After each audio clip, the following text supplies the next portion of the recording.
issue is not related to the writing itself. It is related to transfer of Justice Muralidharan. Now, let me give little bit background about this particular judge.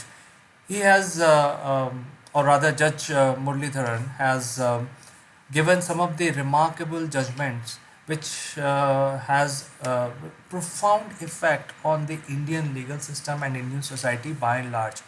He is the perfect judge. He has thorough knowledge of the law, and he is also implementing it thoroughly.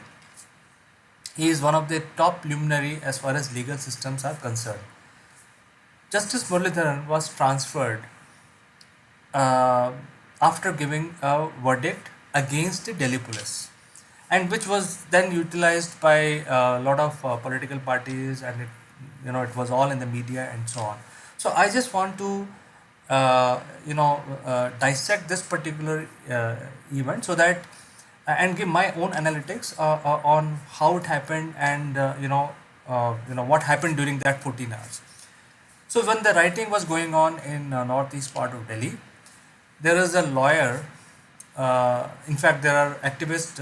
I don't want to tell their complete name. I just use their last name only, surnames, which is father and daughter Mandars. Their surname is Mandars. So the daughter Mandar gave a petition related to the law and order situation in northeast part of Delhi, and there was writing, and petition is about safety security of people. Ideally, this such a petition should have gone to Chief Justice of Delhi High Court, but on that day, Justice Patel was on vacation, and then through the legal process of how the cases are distributed in Delhi High Court, it landed in the court of Justice Muralidharan. So he listened to this argument, and there was, since it was a grave situation in east part of Delhi, he decided to hear the case in the middle of the night at his residence. So, which is also a normal practice, that in case of emergencies, the judges open cases in their residence, and they call the staff and also sometimes other judges just in case. So Justice Muralidharan heard the case, opened the case, and gave judgment at 1:30 in the middle of the night. And the judgment is about instructing Delhi police to provide protection to people, which is fair. As far as legal system is concerned, this is absolutely fair. And the follow-up date was given on the same day, which is like 1:30 in the night, at around 12 o'clock, 11:30, 12, when the next hearing was set up. And while this case was being heard, just before that, the father advocate Mandar gave another petition related to the same event. So now there are two petitions related to the arson, mayhem, and rioting which is happening in northeast part of Delhi. And hearing all this from the legal standpoint, the justice gave a order uh, or his verdict saying that Delhi police responsibility is to provide protection to people and ensure that these things are calmed down. While giving these things, this kind of a judgment, the judge also used words like unprofessionalism on account of Delhi police, etc., etc., which is also fair. And from legal standpoint, this is what you know judge felt at that point in time based on hearing both the parties. And the next date was set up, and that means the judge gave 24 hours to Delhi police, since the situation was so grave at that point in time, that within 24 hours you should submit your response saying that why you have done the work professionally, and what is the situation. Now at that point in time, we all know, we have heard the news that Delhi police was really having a lot of tough time. They were losing their officers, police officers. In fact, there was so much news about this attack on police officers with acids and stuff like that. So I don't want to talk too much about the mayhem part of it, but nutshell, I want to say that Delhi police was having a really tough time at that point in time. And on the on top of it, the legal system is basically sort of putting a lot of pressure on Delhi police to give a appropriate response when they are fighting for their lives, and they have so much pressure that they have to bring the calmness. They were basically announcing in that area that announcing and asking people to calm down and go back to their home. At the same time, they were trying to not use options like firing and stuff like that. They didn't do it, and they were losing their officers. So in such a situation, I think Delhi police, uh, really played a very vital role in control the whole thing, and they didn't want the morale of their officers come down, because if that would have come down, then situation would have been become very very grave at that point in time. So ensuring that the morale of Delhi police is always kept up, the government of India transferred this judge. Now let me take you back a little bit in time. This judge, Justice Muralidharan, was actually transferred on February 12th, much before all this happened, much before Trump came to India, much before the mayhem started and blah blah. It's like 2 weeks back he was transferred.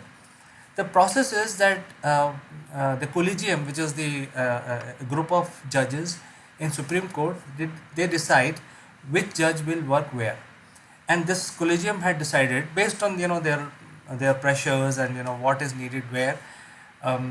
The collegium decided that along with three other judges, Justice Muralidharan will also be transferred. So Justice Muralidharan was transferred to Punjab and Haryana High Court in Chandigarh on February 12th. But in order to exercise this transfer, the government had to notify, and they were taking it easy and so on and so forth. And the consent of judge was also taken before the transfer. So it happened as per the book, as per the legal system, as per the consent given by everyone, which is all the senior judges, the collegium, which is a collective of judges, and also the judge who were transferred. So in this case, there are four judges who are transferred, including Justice Muralidharan. All of them have given their consent to get transferred. Now, having said that, uh, when this judgment came where Delhi police was pulled up, the government notified the transfer.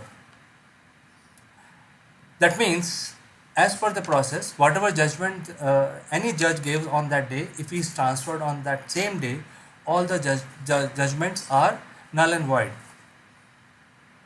So I think it was on the part very important activity that government of India had to do in order to keep the morale of Delhi police high, is to just make sure that the judgment which is sort of negative in favor of Delhi police does not affect their morale. So they transferred the judge, because anyway the judge is transferred. All they had to do is basically notify this order.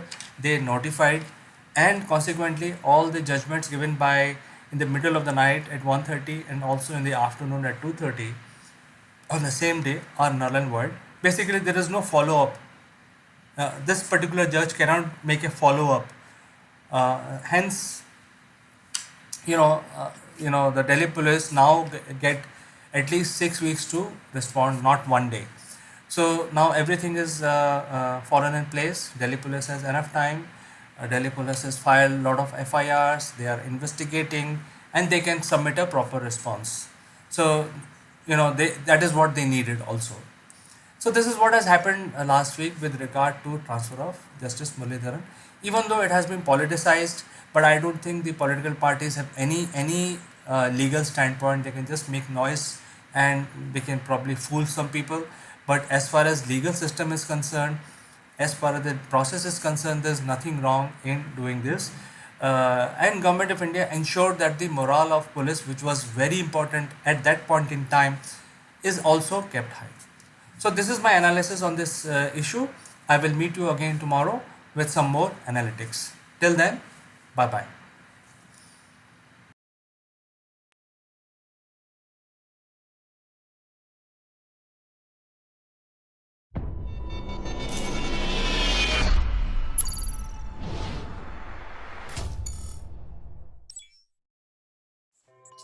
Hello friends, I am Kanchan from Akulmach Technologies and you are welcome to Top Brass. Today we have Sitesh Srivastav from Johannesburg, South Africa. And as you know, Sitesh has deep interest in corporate communication. He has deep interest in corporate training. He has been training a lot of IT professional and marketing professional. So welcome to the show, Sitesh. How are you doing today? Hi Kanchan, good day. Nice to meet you again. And I'm all set to talk about our next series in the wonderful discussions that we have. And I'm well. How are you doing? Yeah, I'm well. We have all festive atmosphere here because yesterday there was Raksha Bandhan festival where all of Indian they are engaged in eating sweets and tying rakis. So all till now it's festive mood. But today we had been doing our verbal communication and we have done just and everything. So today we will like to discuss about written communication. What you say? Yes, Kanchan. So, written communication is something that is very close to my heart. One, because not only it entails about official communication or educational communication, it also deals with our personal communication that we write.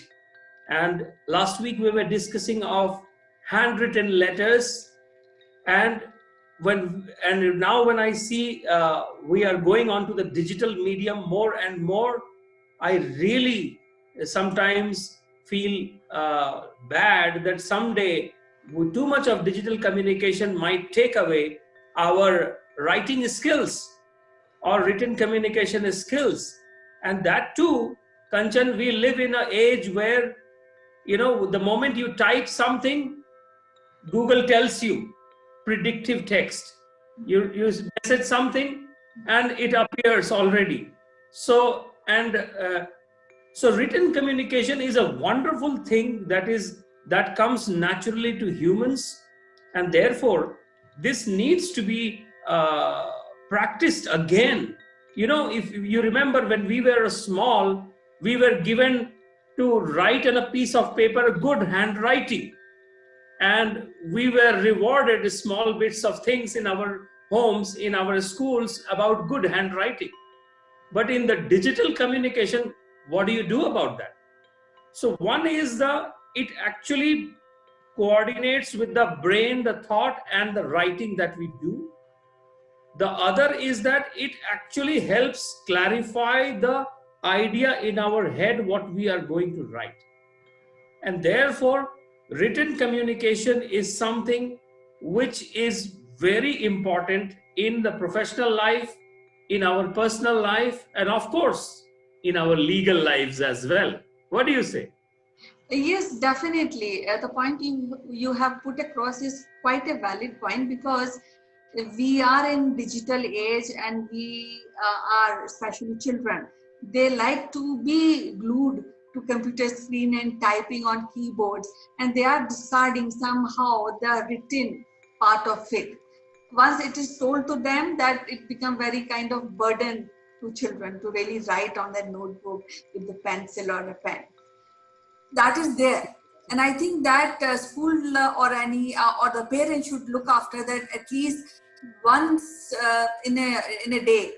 They should write at least half of the page either in their own language or English language, whatever is, so that they should not forget the writing part of written communication. Though digitization is there, they are very well right on digitally, but then they should not forget, because they should not, this kind of written communication should not become a kind of exclusive art. You understood? Exactly. Exactly, Kanchan, and 110% true. And interestingly, while talking to you, I was just thinking, one before long before the digital life, we had few different types of pens.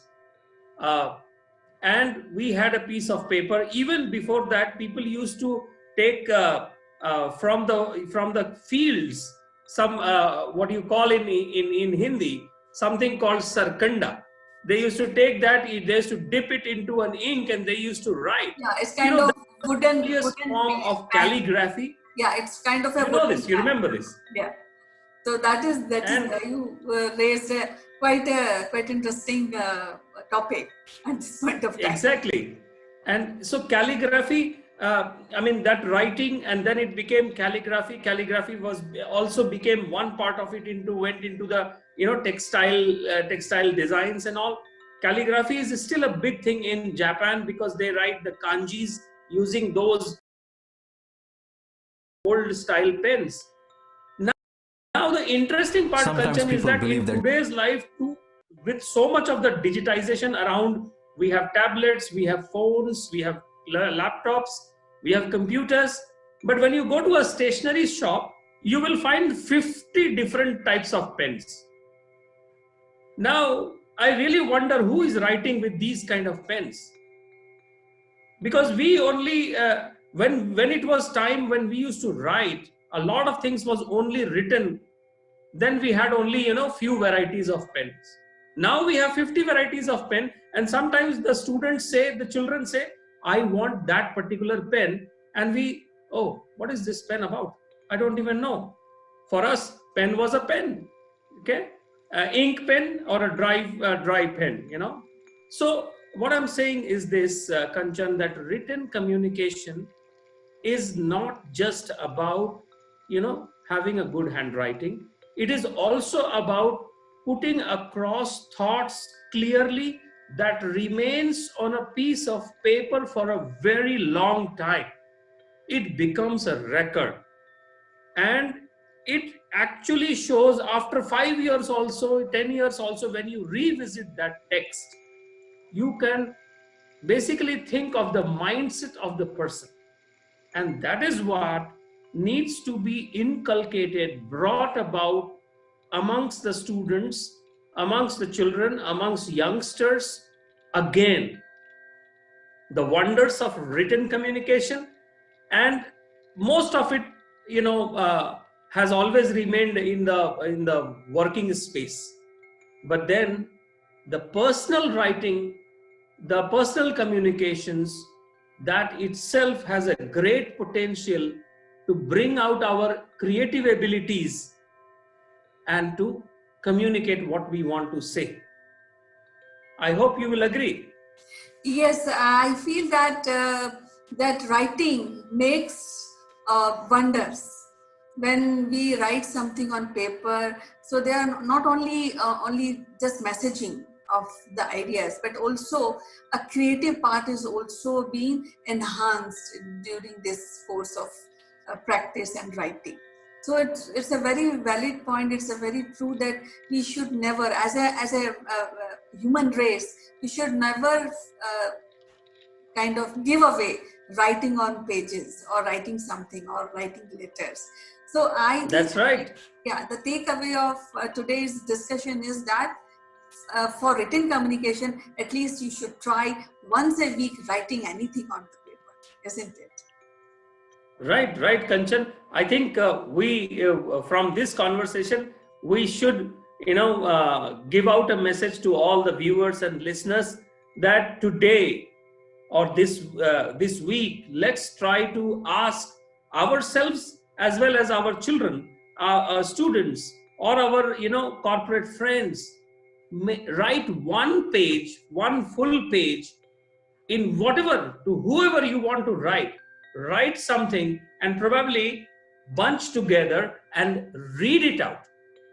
Once you read it out, what you have written, you will be surprised and you will be pleased that we can still write in this digital communication age.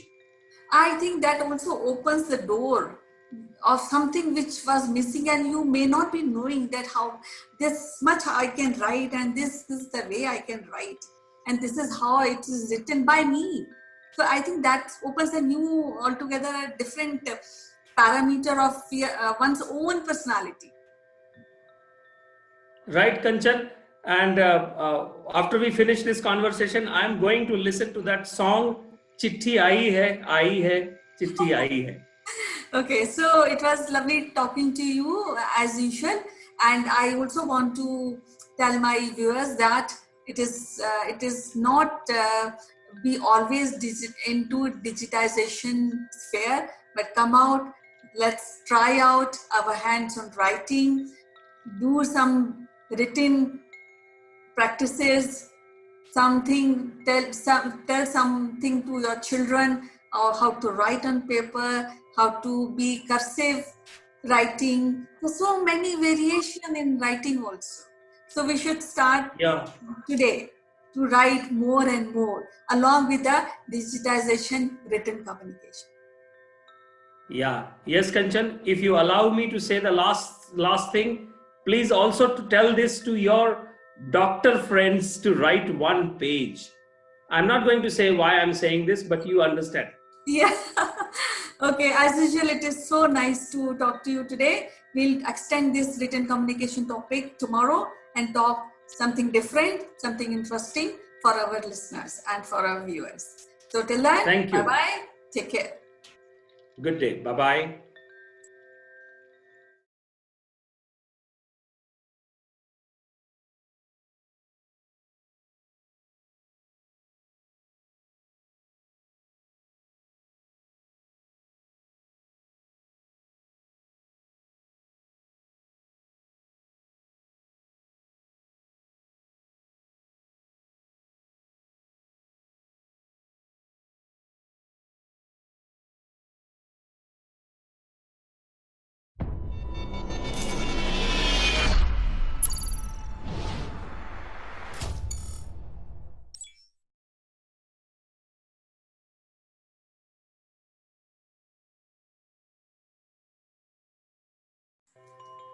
Hello, friends. This is Chandrakant from Akulmach Technologies, and welcome to Legal Matters. And as you know, friends, we discuss the legal matters and also something which is affecting the nation and the people.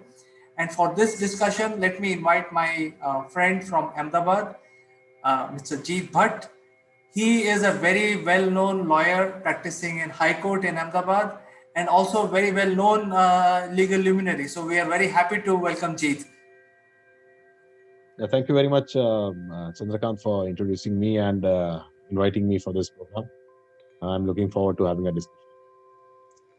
Certainly, Jeet. In fact, what I want to discuss today is something which happened just yesterday, and that is the bail given to Riya Chakrabarti in the NDPS Act. And since we were discussing the NDPS Act also previously last week, and I want to know your opinion as a lawyer, as a legal luminary, that she has got the bail, but what next?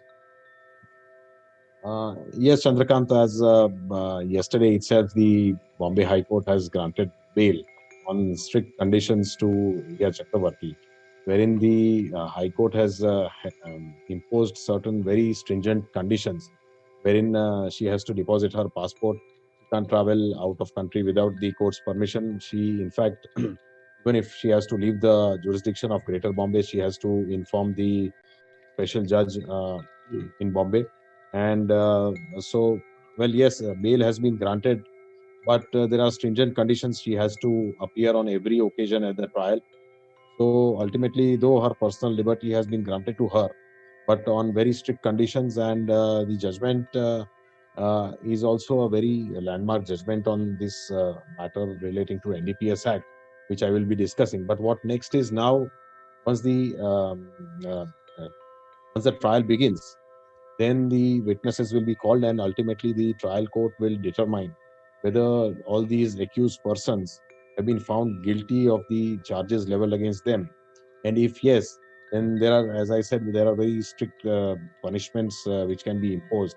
And the offenses which have been initiated against these celebrities, the offenses, the minimum punishment starts from 10 years and it can go up to 20 years. So if ultimately the court finds her guilty, then probably minimum which would be imprisonment which would be imposed would be 10 years.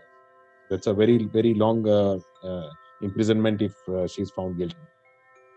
Yes, in fact, she is quite young. She is just 28 years old, and 10 years of your prime life is taken out. Obviously, your life takes a totally different change. Um, but I want to ask you something different. Um, well, I think 70 or 80% of the people of India are with Sushant Singh, and there has been a lot of mishandling or whatever you want to call it. Foul play may be a better word, but in short of not using the right word, I'm just using this one. Um, and Riya Chakravarti is one of the major person involved in this case. She is getting the bail. Don't you think it is sending wrong signals to the people of India? Uh, well, you are right. There are a lot of allegations against Riya Chakravarti.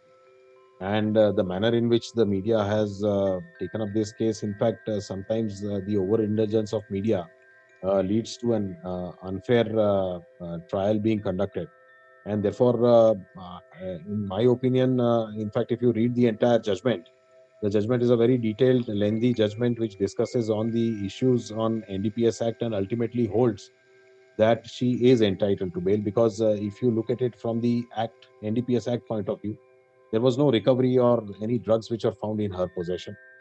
Second, the in her statement itself, uh, she had retracted from that statement which she had made to the police officers.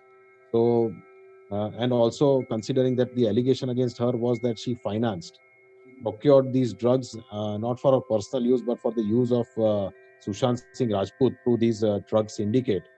The court did not find the prosecution and the investigating agency having very strong proof against her and ultimately held that she is entitled to bail. But considering the judgment and considering what was against her, I think the judgment is a very good judgment and it grants her bail, but on strict conditions. So it balances out both the eventualities, one of the society and second of the personal liberty of the accused as well. So So it's a very balanced judgment. But yes, ultimately, if sentence is imposed, then 10 years is a long period of time which has to be spent in jail. But then if you commit such serious offenses, then that is the consequence. Because there has to be a deterrent, because if there is no deterrent, if the accused people go unpunished, then crimes will always increase. So this deterrence is very important in society. So, let me ask you this question. And, I'm not a legal person, so you are the legal person. But, you have to forgive me by, understanding that I'm not a legal person. I will not use the legal jargon. So, my question Jeet, is that she is involved in too many things as a convict or as a person who got allegation, not really a convict, so I think that's a wrong word, but she is having too many allegations. Number one, financing, as the NDPS Act or this particular NCB has said that she was actually taking money from various sources, including Sushant Singh Rajput, and then spending that money in buying the drugs. So, and she was also consuming, but her quantity was, which the police recovered or the authorities recovered, was much lower than the, as we discussed last week. So, don't you think that even though in the trial, when the case goes for trial, she would be given at least a minimum of 1 year of punishment? Uh, yes. So it depends because the quantity, as per the judgment and the facts which I gone through the judgment, doesn't say that she was recovered or there was some narcotic substance found in her possession. In fact, what the facts say is that the NCB had got some secret information on 28th of August 2020, and they caught hold of some Abbas Lakhani, who was having possession of 46 grams of ganja. And then from him, the NCB got hold of one Karan Arora, who was found with some ganja. From there, they reached to Zaid Vilatra, who is the supplier and the of the drugs and narcotic substance. And from there, they found one Abdul Bashir Parishad, from whom Shovik Chakrabarti and Samuel Miranda used to procure these drugs. And those were at the instance of Ria Chakrabarti. These are the allegations against Ria. So Ria was not found under any possession of any narcotics. But considering that Section 27A of the NDPS Act has been applied, the minimum sentence if she is convicted under Section 27A is 10 years. But the Section 27A is for financing and harboring the activities regarding drugs and narcotics. So, therefore, even if there is no possession or no even small quantity found from her, the Section 27A is very stringent, and therefore, if he is ultimately convicted, the punishment would be 10 years. So I think you're talking about minimum of 10 years of punishment, and she is also involved in many other things, like there is a CBI investigation going on. There could be the finance angle, which is ED. There could be a Right. Pakistan connection. We never know. I mean, we don't know. Um, Right. I think, as you said, this is a remarkable judgment, and she deserved a bail. But I think she is gone for long. I think, as a human being. That will depend because under the NDPS Act, there is a reverse presumption, as I said earlier, that under the NDPS Act, if there's a prosecution against you, then you are presumed to be guilty until you yourself come out with a defense saying that you are innocent, and if you can prove it in the court. But apart from NDPS, under the offenses under the Indian Penal Code, there is a presumption that you are innocent until you are proven guilty. So, with regards to the charge of abatement to suicide against Sushant Singh, there is a presumption in her favor, whereas under the NDPS Act, that presumption was not there. So, if she's been granted bail under NDPS Act, then that presumption is now available to her of innocence in Sushant Singh's uh, suicide case. But that ultimately depends on the investigation that is carried out by CBI. Ultimately, they'll have to say whether it was a murder or abatement to suicide. But one or two important facts, if I may highlight, of this judgment passed by Bombay High Court, it lays down and it finds that because earlier view of Bombay High Court and other high courts was that even if you are found with possession of a drug or narcotic substance of a small quantity, then the offenses were bailable. So if the quantity was less than smaller quantity, the police would immediately release you on bail. And also, there is a provision under Section 64A. If ultimately you want to be de-addicted and if you are ready to go to a rehabilitation center, the prosecution can also be dropped against you if the quantity is of a small quantity and was for personal use. But if it was an interim quantity between small and commercial or commercial quantity, then those provisions were not applicable. But bail was granted to all those persons who were caught having small quantity. But in this judgment of Ria Chakrabarti, the Bombay High Court holds that that is not the correct view, as NDPS is a special act and it has an overriding effect over Code of Criminal Procedure, and therefore the even a small quantity of drug having been found in your possession, you can be arrested by the police, and then you will have to apply for bail before the special courts constituted under the NDPS. This has a very large ramification and has a very wide magnitude, because until now the police used to grant bail without approaching the court on its own under NDPS Act when the quantity was of a small quantity. But this judgment reverses that view and holds that even if it's a small quantity, the offense is non-bailable. And in a non-bailable offense, the accused persons can be arrested and then they'll have to get bail from the concerned court. So in that way, this is a very landmark judgment, and it changes the earlier judgments and the views of the earlier courts. And also now the police can act even more strictly. So this is a High Court judgment. That means it applies Yes. across India. Yes, it would apply across the country. But now, if the matter reaches the Supreme Court and then the Supreme Court holds another view, then that's a different matter.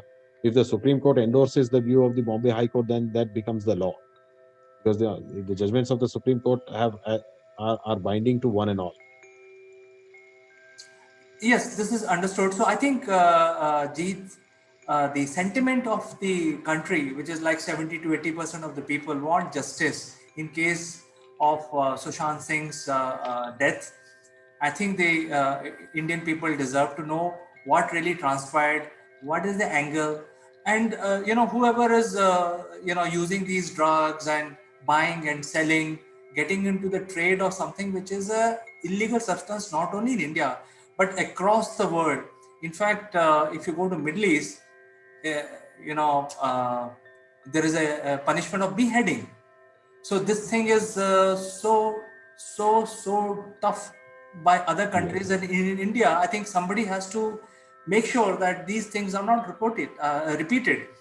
And I mean, you are in a media business, but it doesn't give you authority to start spreading this kind of bad habits among the masses. I think something has to be done about it. Right. So, yes, absolutely, you are absolutely right. The act is, though it is stringent, but not as much as it is in the Middle East. But Middle East, the manner in which Middle East deals with these offenses also undemocratic, because you can't have beheading and cutting your fingers or cutting your hands for offenses. These punishments are completely barbaric and are not permissible in a democratic country. This country is based on rules of law, and based on the rules, uh, the same has to apply, and justice has to be delivered. So, but yes, these things cannot be recommended. Drugs cannot be recommended. The law enforcing agencies have to be extremely strict, and they have to find out the culprit, the perpetrators who commit such offense, and basically this has to target those who are in supplying and distributing these drugs, because the persons who are consuming it are under an habit and they become addicted. For them, there has to be rehabilitation centers, and their addictions have to be, there has to be something done about their addiction, and it requires more rehabilitation centers in India. But for these persons who are financing it, those who are supplying, those who are cultivating it, they are the main perpetrators who are committing very, very serious offenses. And yes, the offense under the NDPS Act is, in fact, more serious than rape and murder as well, because this uh, these offenses can demolish the entire country and its future. So yes, the provisions have to be extremely strict, and strict actions have to be taken by the law enforcement agencies. Jeet, in fact, this case has just started, and she got the bail. Bail is a right in the democracy, as you said. The country is governed by rules and regulations, and there are bail as a regulation. So I think it's a normal activity where the court has granted bail. But I think it has just begun. As you said, the charges are very, very serious. Most of India, almost like 80% of the Indians, wants a closure on this, and perpetrators needs to be booked and tried and jailed, or whatever punishment they deserve. So Precise, with this, precisely. yeah, sorry, go ahead. Yes, yes, precisely. With this, they have to reach to a logical end. And but one thing which I want to tell you is bail under the NDPS is not as a matter of right. In fact, the provisions are so strict that bail normally in cases are always rejected. Rarely in special cases bails are granted, but the facts of this case were such that bail were granted to the main accused, but other accused bail, including Shavik Chakravarti, has been rejected because there was some material incriminating that was found against him, and therefore his bail has been rejected by the BI.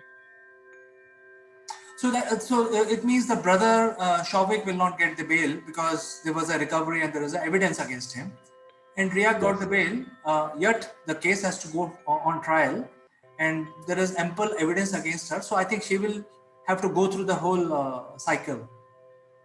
precisely. Yes, absolutely.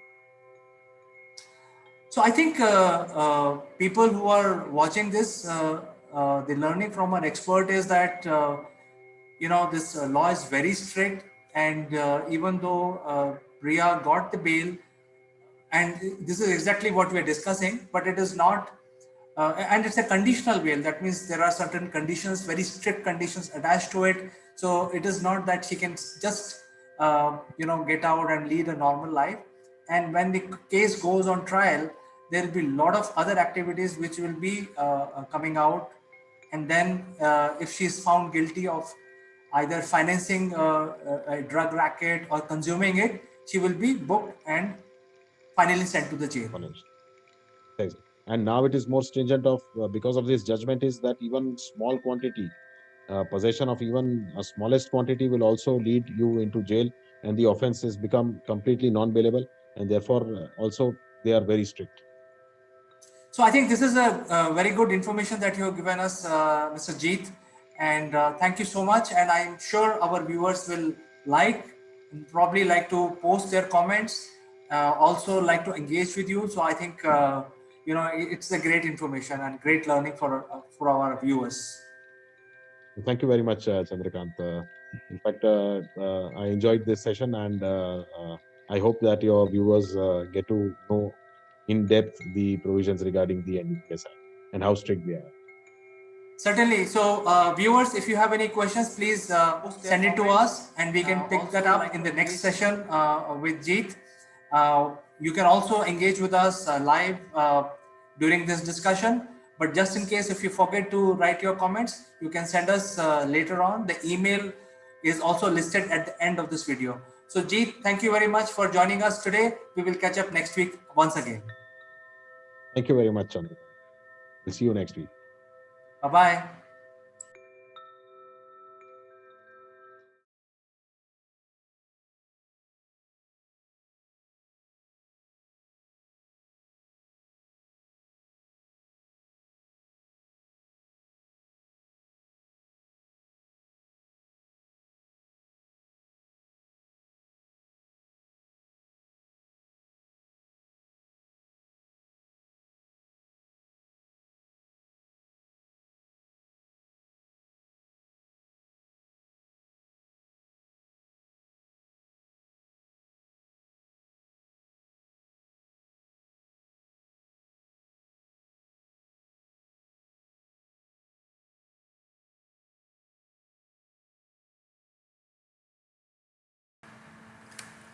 Hello, friends. Welcome to Top Brass. This week, I would like to draw your attention to one of the leading story which happened last week. And in this program, we will not talk about the unrest in northeast part of Delhi, but a news which is related to this particular episode. And this is regarding transfer of Justice Murlidharan. Now, as we all know, Justice Muridharan has been a remarkable judge. He has given some great judgment which had far reaching effects on the Indian society. He is a remarkable, to the core professional, a legal luminary.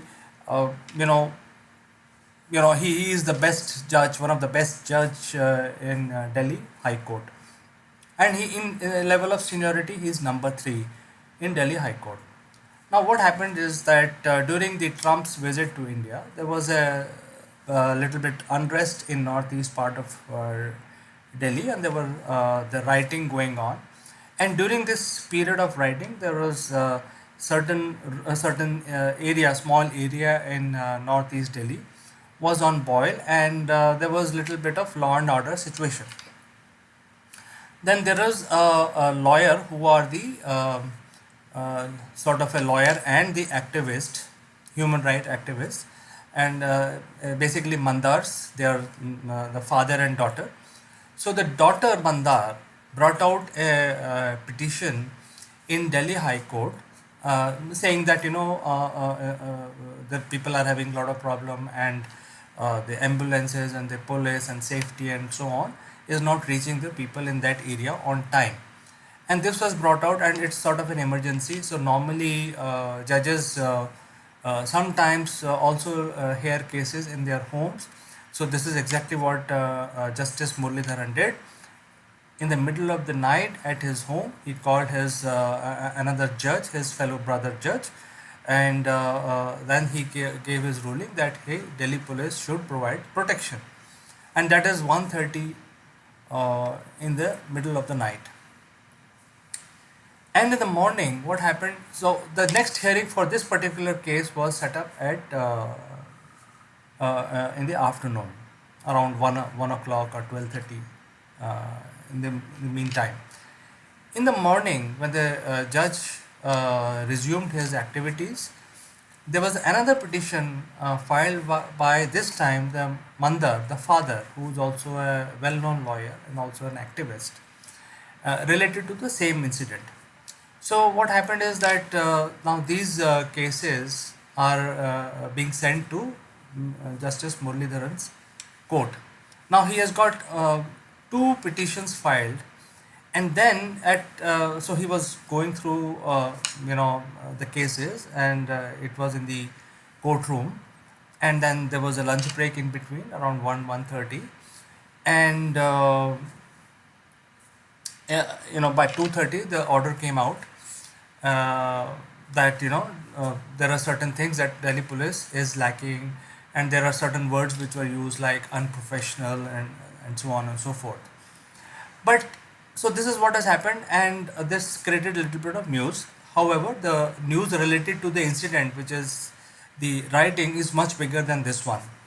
In between, what happened is, I just want to draw your attention that this has happened in a period of 14 hours, which is 1:30 in the night and 2:30. So roughly about 13 to 14 hours duration, where people have taken they are they have slept, they have attended to other things, and then at 2:30 he came out with a ruling which is sort of, or which looks like that the Delhi police is being put on the spot, and they had given the judge has given the Delhi police 24 hours to give response. At the same time, Delhi police fighting the rioters, and there was a huge problem at hand to solve for Delhi police. So Delhi police got in a fix. In the meanwhile, I'd like to draw your attention that this particular judge was transferred on to Chandigarh way back on February 12th. But the government of India did not notify that. And since the Delhi police is very bravely, countering the activities which are related to mayhem and rioting in northeast part of the Delhi, it became sort of a situation where the Delhi police is getting a lot of bad news from all over. They were losing their people, their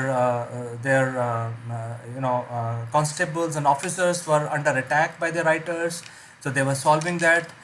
They were trying to make sure that they don't start shooting or use some aggressive measures to ensure that the rioters will calm down and stop creating mayhem on the street. And at the same time, judiciary is also questioning them. So it looked like too much on their plate at that point in time, and they should have been given some time to respond. However, considering this, the government had to also keep the morale of the police high. They notified uh, the transfer in the evening. So what happens is that whatever judgment this particular judge has given with the follow-up cases stands null and void. So by notifying on the same day, government ensured that whatever Delhi police was given as a negative or sort of come back next day type of uh, judgment by Justice Muralidharan will not be heard next day.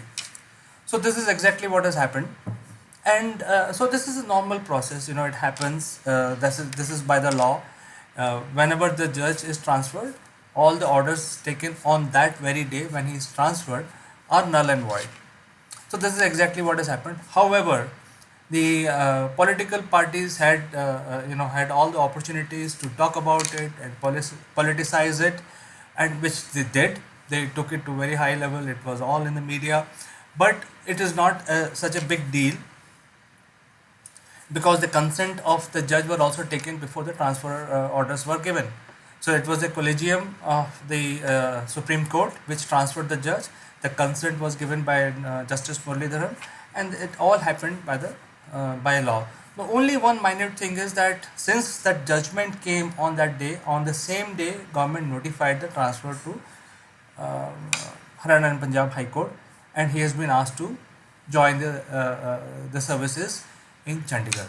That was the only thing which happened. It coincided with that, but legally there is nothing wrong in this particular event.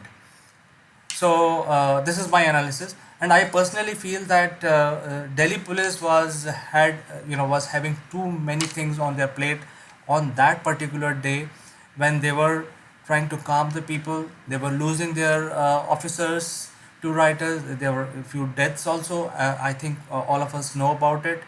Um, and at the same time, Delhi police uh, definitely needed some time to cool things down so that they can get back to the court and give a proper response. So this is exactly what has happened, because the Chief Justice of Delhi High Court is back, and they have given them 6 weeks or something like 1.5 months time to respond. So which is sufficient time for Delhi police to prepare and give a proper response. Now there is calm. The life is coming to normalcy in northeast part of Delhi, and I think this is everybody is happy. And this is the event that happened last week, along with the mayhem and the violence in northeast part of the Delhi. So this is my analysis for this particular event, where the judge was transferred within uh, on a day when he gave a judgment to, and asked Delhi police to respond the very next day. So I will meet you tomorrow again with some more analytics about the current affairs. Till then, bye bye.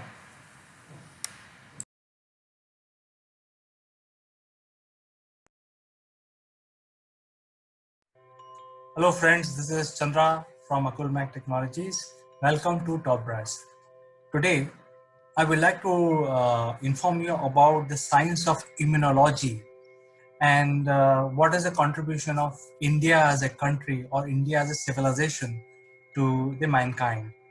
Uh, you know, like we are going through a pandemic, it's a global catastrophe, and we are taking precautions. We are staying in house, in our homes to remain protected, because we don't have a solution against the pandemic. But this is not the first time that mankind has seen this kind of a situation. It has happened in the past. In fact, the more popular or more devastating pandemics are well known. There are chickenpox, smallpox, plague, and up to a certain extent polio also, which used to affect the infant and toddlers. But today in India, uh, we ran a successful program, and we eradicated all these, at least these known pandemics. But I think I would be wrong to say that we have eradicated them, because this was going on even in the past. When the chickenpox used to get, and it also spreads like the coronavirus that spreads, it spreads by human touch. So if some person gets infected with, say, chickenpox or smallpox, the humans started observing that, what happens if one guy who has, say, chickenpox, and if he survives that disease for the rest of his life, he will never get it. So it's a power of observation that when they started observing it, they realized that, because one time if somebody gets infected with that disease, for rest of their life, that person becomes immune to that disease, because the body itself develop the antidote and will not allow that disease to come back again. So in other words, the resilience of the body increases. So this was the observation, and obviously when humans, ancient humans, were seeing this, they would have done some experiment. So the experiments done were, they take the virus out from, in chickenpox there used to be small blisters on the skin, and the concentration of the viruses which are affecting, which are responsible for that disease, are found in that, on those blisters. So you take that blisters out from that, which is very infectious, material, and give it to a healthy man, and infecting the healthy man.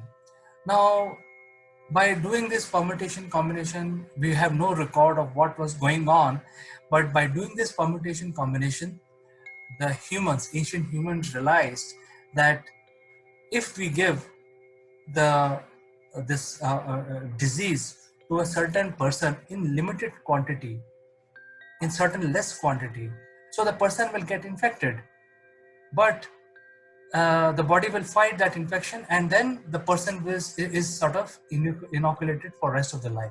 So he will not fully fall sick. He will probably be he will get a fever for a day or so, and then body will fight because the infection is given in a limited quantity, and then the person is inoculated for life for that disease.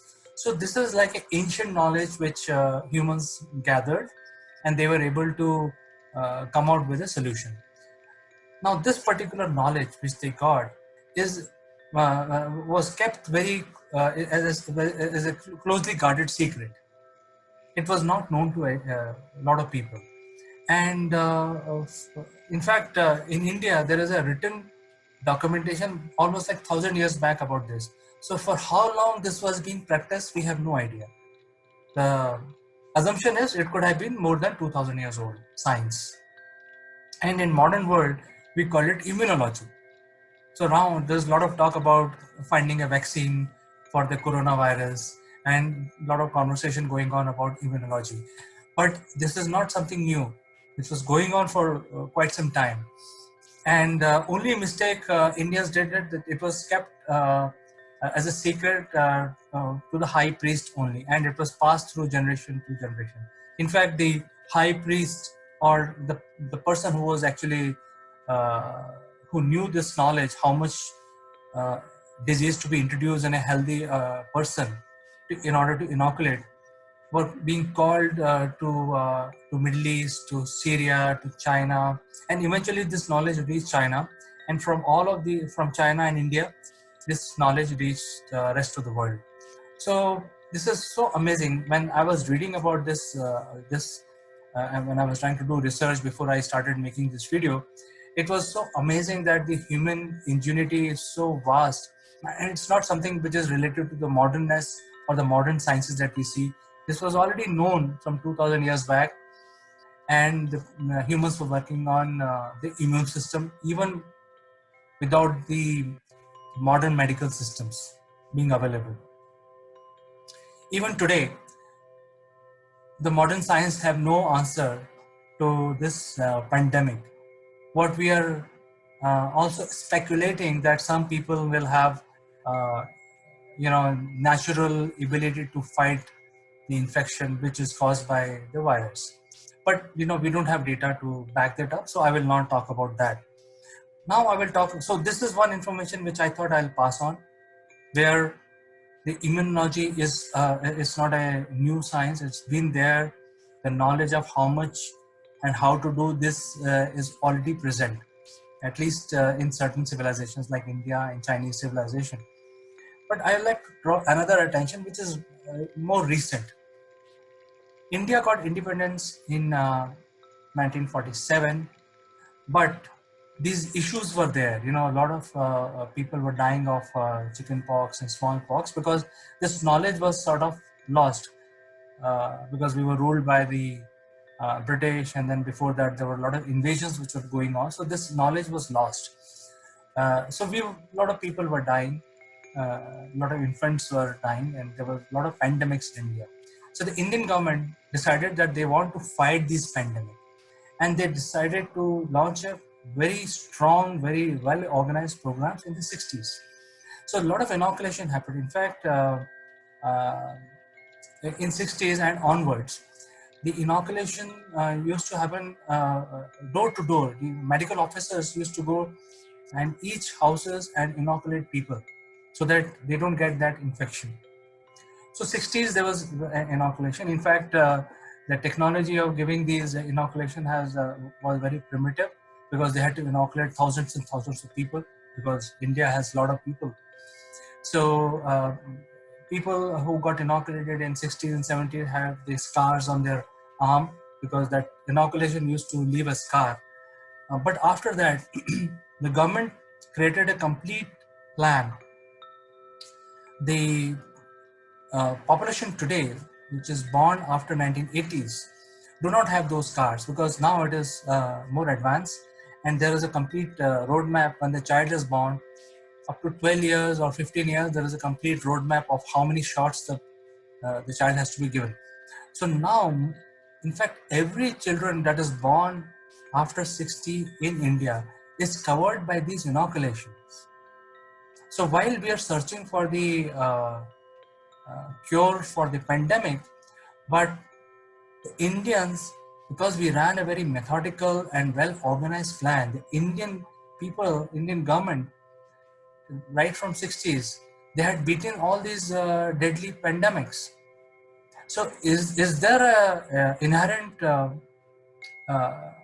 resistance to such diseases which are similar to flu and corona in Indians?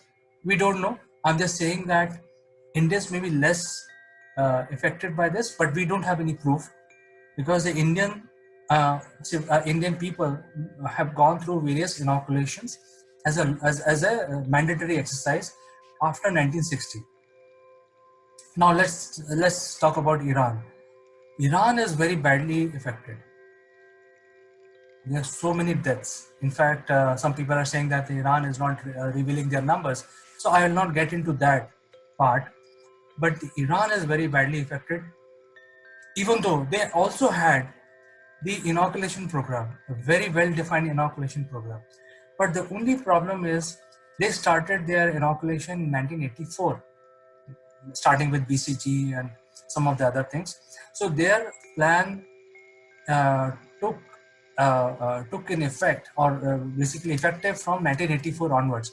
So anyone who's born after 1984 has those inoculations in Iran. So the people who are dying in Iran are basically people who did not go through the inoculation.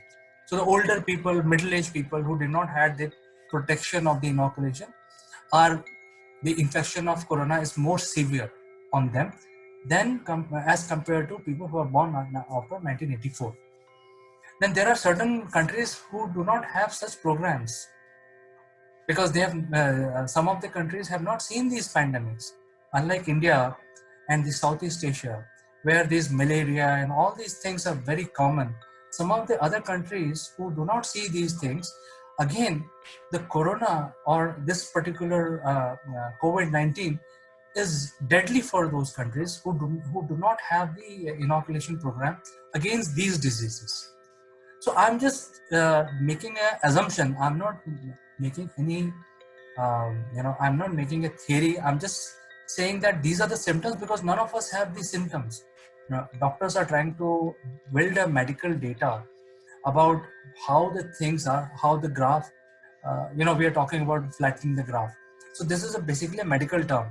But I'm just saying what I've learned after doing this study about why it is affecting certain category of people more than other category. And this is what I thought as my analytics, I thought I'll bring it to you. And with this, I will end this video, but I would like to get your comments and I would like to get your participation, get your feedback. What do you think? Does it make any sense what I have just said, or you have any of your own theory, which I would like to hear from you?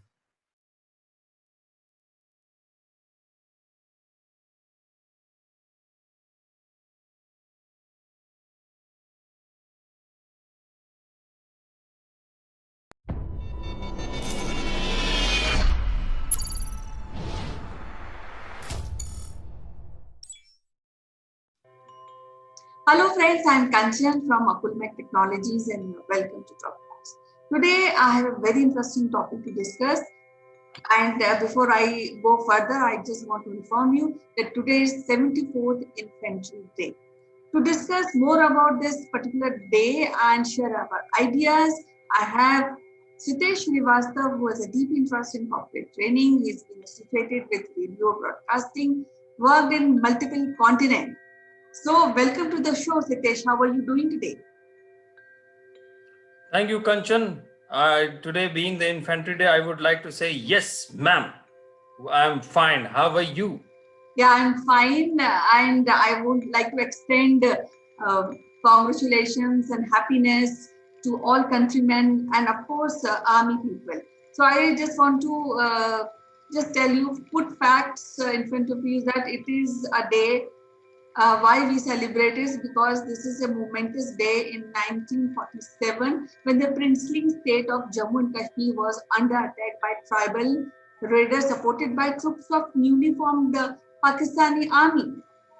And it was terrible because I have heard that the army people, especially the one Sikh infantry battalion who was in charge of that particular fight, they just dropped on the airport of Srinagar and they immediately start fighting with these Pakistani army backed intruders.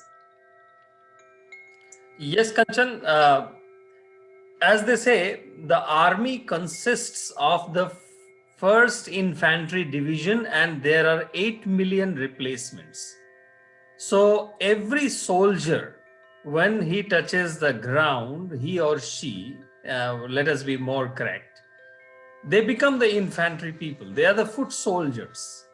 And ultimately, infantry has been part of the armies across the world since very, very long time, ancient times. In India's case, they make the first successful mission accomplished just within 2 months of the independence. In August 1947, we got the independence. In October, our army had to rush to the place in Kashmir, and they had to free the Kashmir Riyasat, as that was called by in those days. So I think infantry is something that needs to be cherished because that has been the oldest form of people or formation in any military. And all the big fighters that we have known in the ancient times, in the medieval times, they were all infantrymen at the heart, at the base of it. And today, when it is celebrated at the India Gate with the National War Museum, I think that is a significant respects to all those people who knew that their boots which were on the ground, can actually push the enemies out even if they are in hiding, isn't it?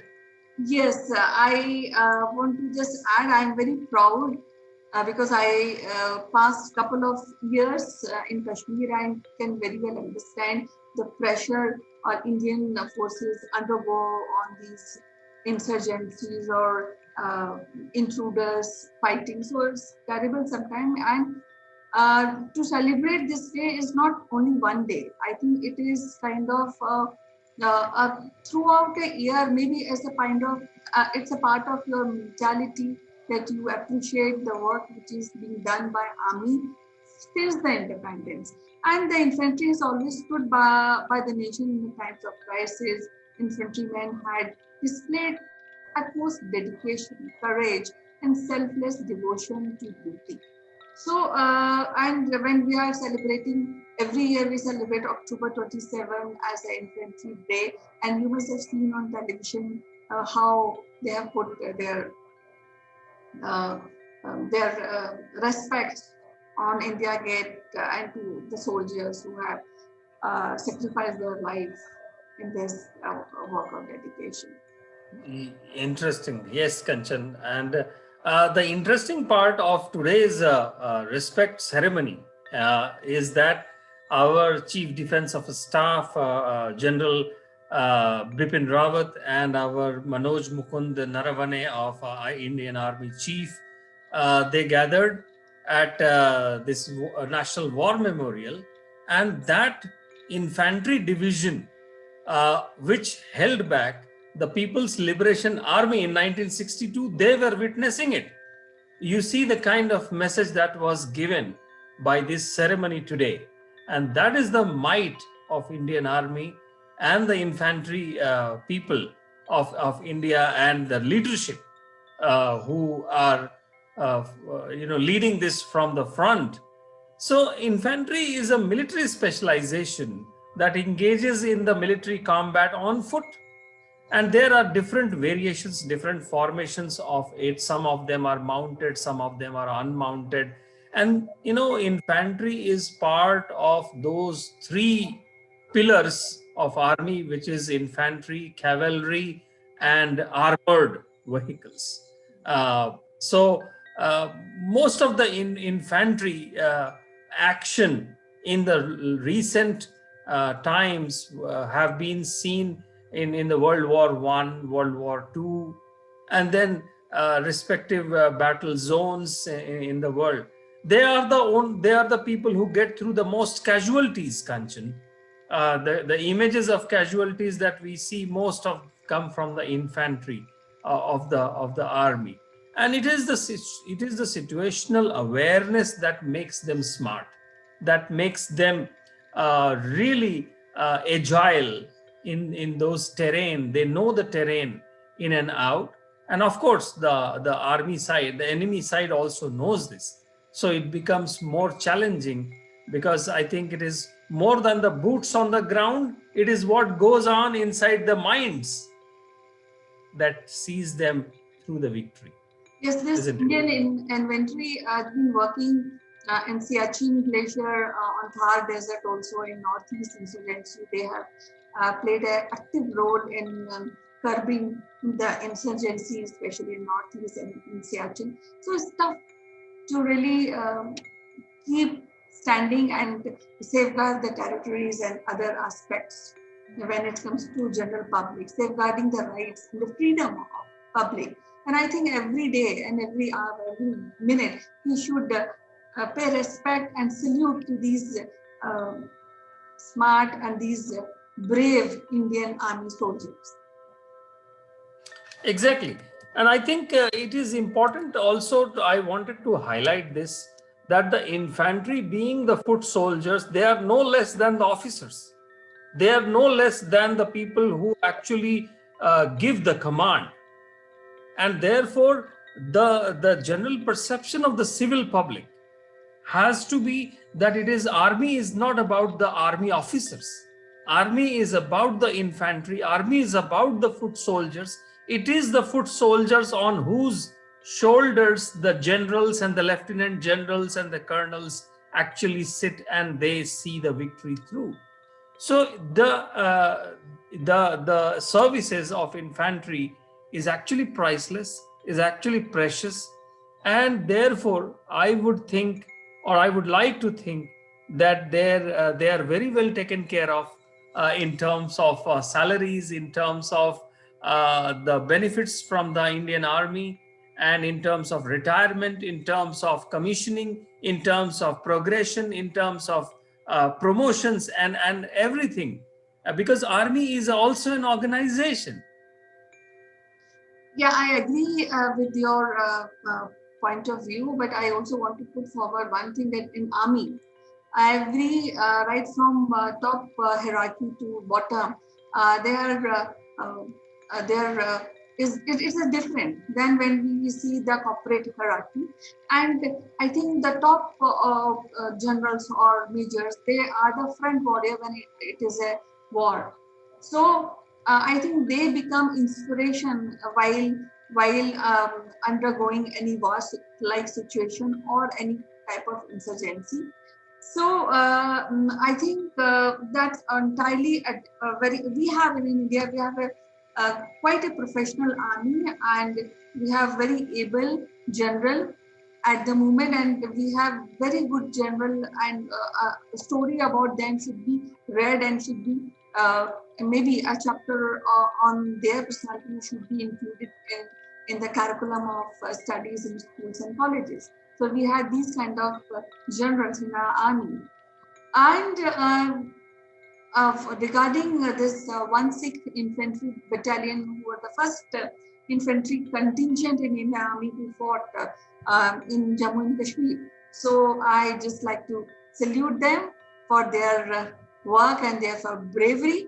And in the last, I just want to add a few points that technological development in battlefield have changed. Now people don't currently fight one to one because there's the technology there.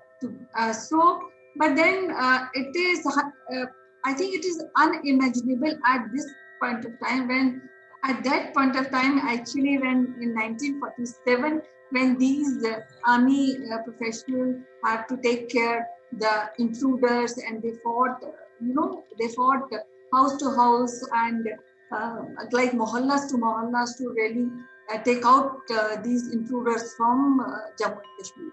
And I am sure it was a very tough call for them at that point of time. What are your ideas on this?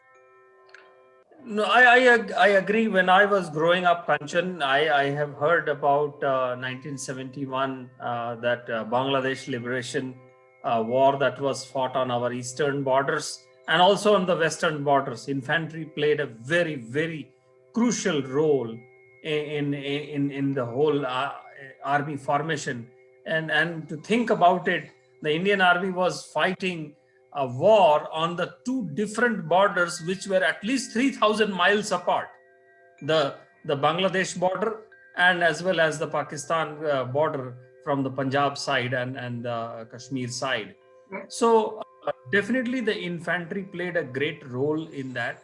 And just to pay the respects to the infantry, Kanchan, we have some great Indian Army infantry regiments like Gorkha Rifles, like Garhwal Rifles, Brigade of the Guards, Rajput Regiment, Jat Regiment, Punjab Regiment, Madras Regiment, Bihar Regiment, Parachute Regiment, Maratha Light Infantry, Rajputana Rifles, Sikh Regiment, and several others.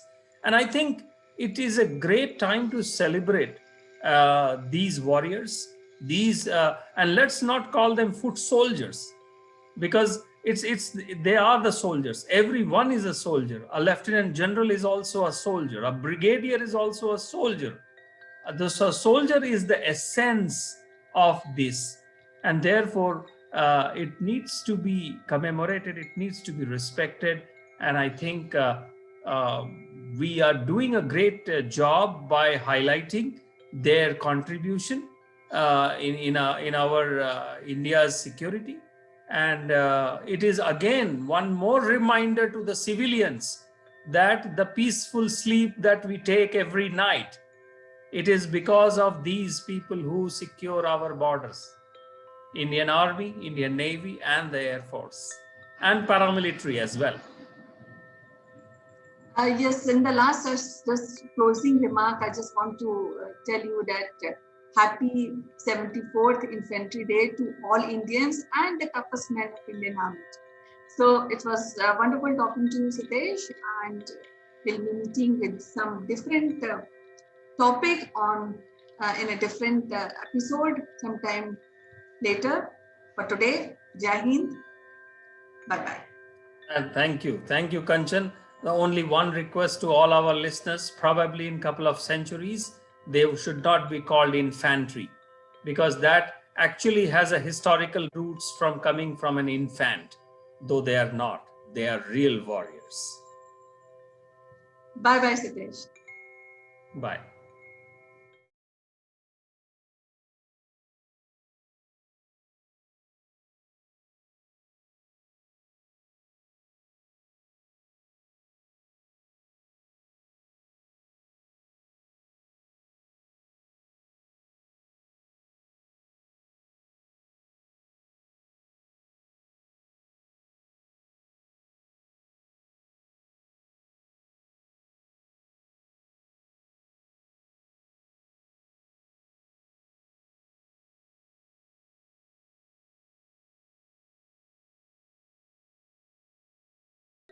Neville, you are getting vaccination this week. Yes, we are. Can't wait. Wow. So you are so lucky. I think you are going to win over this wretched virus, and very soon you will come out victorious. Absolutely. And to me, it's like winning a ticket to the moon. It is comparable to going to the moon. In fact, it's less scarier and it's much safer to take a vaccine. Absolutely. The risks are far smaller than a trip to the moon. I will catch up with you after you've taken the vaccine. Until then, bye bye.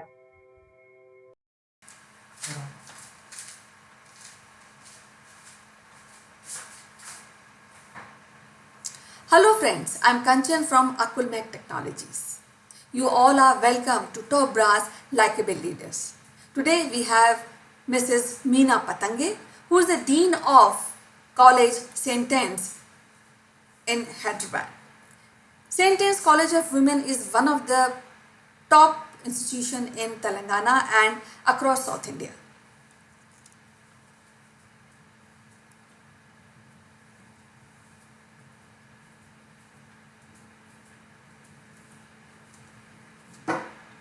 Hello friends, this is Chandrakant, and in this series, as you already know, that we are discussing about the digital quotient, which is the next level of intellect measurement, and the digital knowledge plays a major role in understanding the humans, professionals, about their ability to find relevance in the industry which is going to come forward. So we have already discussed a few aspects about what is going to happen, what is the digital question. So in this session we will talk about the optimum use of technology. See, the DQ as it stands today is responsible for making sure that people with higher DQ will be more relevant, and they will be selected by the large enterprises as a workforce in the next decade or so. Now, when we say DQ, understanding of digital knowledge, it doesn't mean that they have to have futuristic knowledge. They have to have the right knowledge which works today as well as continue their career for next 2 decades. So, what is the optimum use of technology? As the name suggests, is that all walks of lives are undergoing major changes today. So, if you look at uh, the schools used to look like this. The schools were already quite automated. Each PC was given, individual PCs were given to students in some of the high-end schools, but almost all schools have the computer lab, and toddlers who are in the second or third standards are learning to code. So the schools have changed quite a bit. They rely heavily on the internet, they rely heavily on the school ERPs. But from 2020 onwards, since the DQ is going to play a major role, the schools are also transforming into something new. So because of lockdown, because of COVID, this is how the school looks like. So you see, the school has transformed from a classroom with computers on the table to a desk in your house, and the kid is actually using his personal computer to access his school system. So what has changed now? I mean, this technology was always there, and now it has been optimally taken to the people, to the students, and the students are now realizing the power of the internet, that they can access like a classroom from anywhere, any part of the world. They can access and join the school class along with the teacher, where the teacher can actually come using a video platform, and using audio video the training of different subjects can be imparted. In fact, on the digital platform, what is required optimally is the e-learning module. Also required is a video platform, so that the teacher can operationalize the education part of it, and some sort of scoring system, some sort of hard disk where each individual work is stored, and there is an assessment. So this completes the school environment, and the students are using it. So I think that there has been a profound changes to the way we actually work, and the people or the students who are studying in an offline manner but in an online platform uh, will be much more inclined to have higher DQ in years to come. Similarly, this is a photo of a usual office where you get a couple of TV screens or a monitor, and you go to office, go to your meeting room, discuss with your colleagues, make presentations, give presentation, call clients, have a client meeting, have your staff meetings, have your peer meetings, and so on. So you go to a place of work and discuss things uh, in terms of how do you deliver. But even that office is now gone work from home, and this is how the typical office looks like today. So the office environment is also completely changed. People are working from home. In fact, there are a lot of organizations which are giving benefits like working from home forever. So I think you have to go to office once in a month, maybe for half an hour, just to have a cup of coffee with your colleagues in a physical world. But most of the time you're working from home, and what it takes for you to work from home is a VPN connection given by your office, which is secure, makes it secure if you connect using VPN. Then you have all this paraphernalia along with it. You have a touchpad, you have speakers, you have camera, you have your mobile phones, and so on. This is how you actually work in an office today. Going forward, people who are more comfortable with this environment will have higher DQ in order to cope up with next things, next wave of higher technology which is going to hit us. The next wave of higher technology which will hit us is the real virtual environment. Now, when I say real virtual environment, it's really the virtual office, virtual school. So, what is virtual office? Virtual office is that it actually replicates physical environment into your work from home scenario. So, say for example, you want to have a cup of coffee with your person. The person brings his coffee, you bring your own coffee, and you get into a huddle room. And the system will be available in future, which will provide a huddle session within your system, so on your VPN. So this is how things are going to change and take shape in future. So you will have virtual colleges, virtual schools, virtual office, and so on. Now this is something which is quite optimum. You can use these technologies which has been there for quite some time, but now you're leveraging to your own benefit. You are now bringing a lot of Internet of Things into this scenario. You may probably get into a virtual reality scenario, who knows. But people with higher DQ will destined to succeed in this new change. Now we have already discussed about the office environment and the school environment. What about the physical activity? What about manufacturing? Wait, there are changes happening there as well. Now this is a typical picture of a 3D printer which you can buy off the shelf from Amazon. So what does it do? You can plan things, you can design things, and you can then make a physical model out of your design. This is exactly what is happening. Now think about a situation where you take a 3D printer offshore, and the 3D printer is kept there, and it is supposed to build something. So what a person has to do from his office, he has to establish a link using internet with his 3D printer and give it a command remotely. So you see there are changes happening in the manufacturing arena also. In the future there will be lot of 3D printers, and people will have to work, technicians or people or foremen who usually work in the factory will have to give command from their virtual office sitting at their work from home scenario. So even there the changes are profound and which are happening. So people with higher DQ will get better employment of in the manufacturing arena, in the factories, because they don't have to go to the factory, they have to work from home, but they have to control the machinery using their systems, using their home PC, and get connected to 3D printers or any other device, and so on.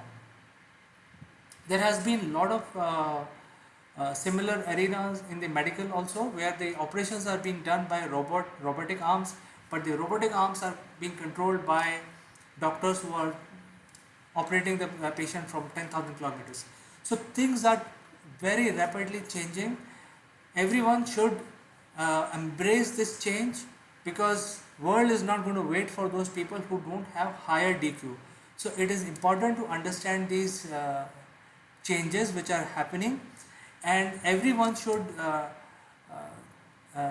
try or stride harder to get more of the higher DQ in terms of staying relevant, creating opportunities, or leveraging opportunities which are being generated by the industry of the future. So this is something which I wanted to bring to you about optimum utilization of technology, and understanding how you can optimally utilize the technology. So dear friends, I will meet you next time in this series called DQ from Top Brass. Do write to me if you have any questions, any other subject which you want to cover. We will cover that in this series. And if you have any questions, do write to me. We will take up those questions in the next program. Bye bye, and see you next time.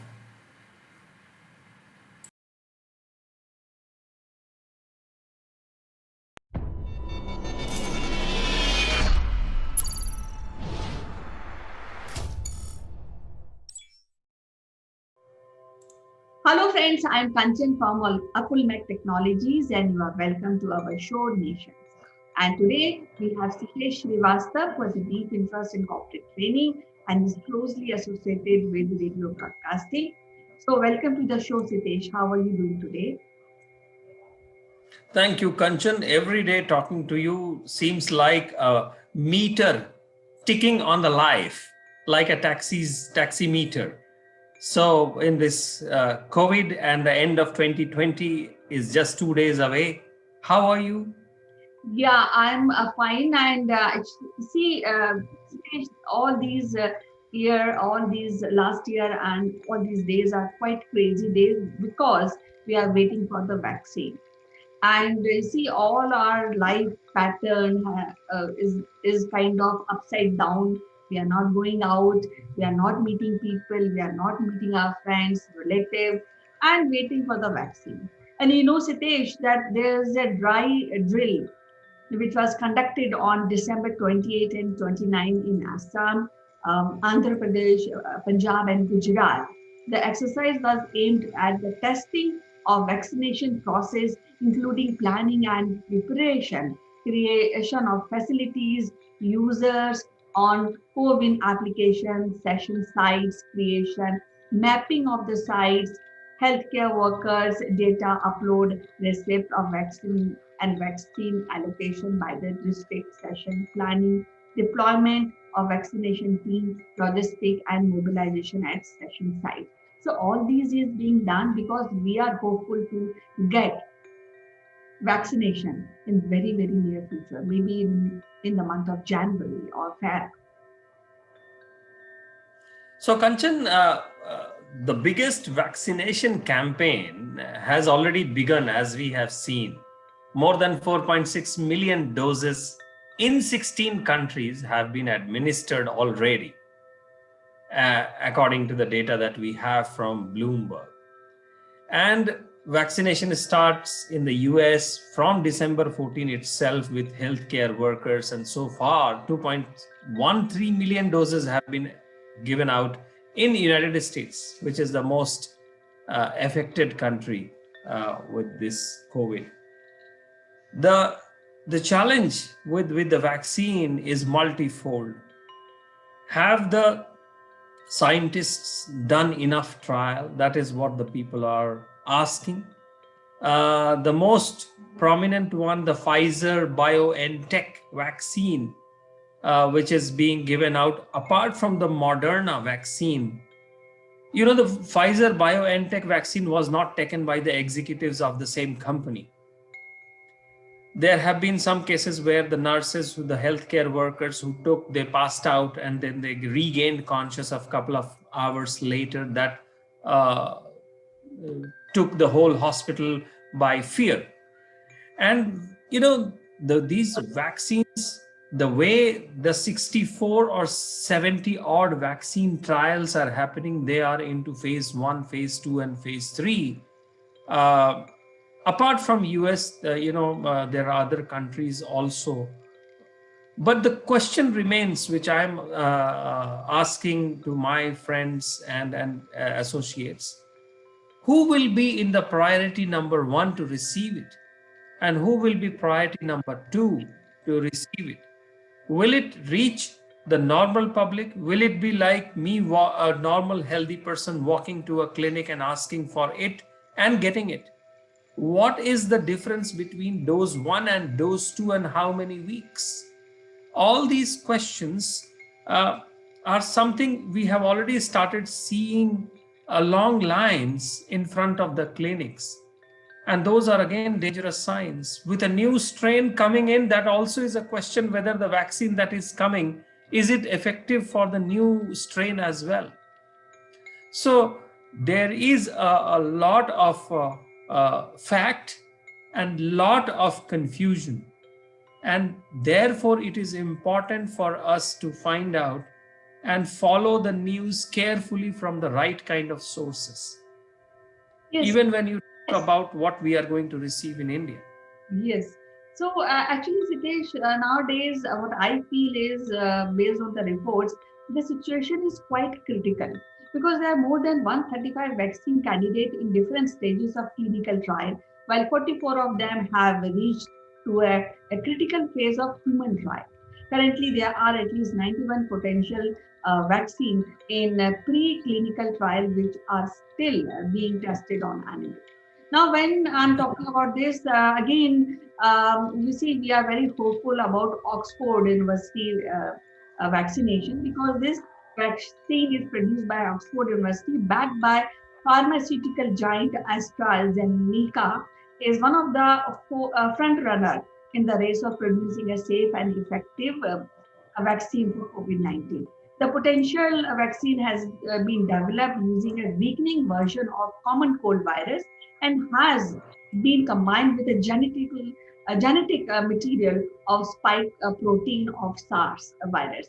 So you see, we are hopeful for this, and we are also batting for this Oxford University vaccine because I have heard that Pfizer vaccine require minus 70 degree for the storage. Otherwise, it get corrupted. It is not useful to be given as vaccine.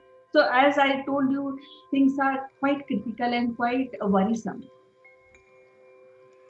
Yes, Kanchan, and I'm also quite upbeat about the Oxford jabs, which is supported by our own Indian Serum Institute of India, SII. They are manufacturing, I hear they are manufacturing 50 to 60 million doses of Covishield. But, Kanchan, I would say these 50 to 60 million doses, most of the volume will be geared up to be given in India. If it has to be exported out of India, they has to go for some more approvals and checks, which will take another month or so. And Mr. Poonawalla has talked about increasing the capacity to 100 million doses by March after commissioning the third of the plant. And European Union is due to receive its first 12.5 million doses of Pfizer by New Year's Day, just 3 days down the line. And therefore, it is important for us to actually watch carefully the results that are coming out and from the right resources. And there would be a lot of fake news as well. We have to clear what we are seeing and receiving because we are truly in a fear mongering business also. And that's something we need to separate from the real news.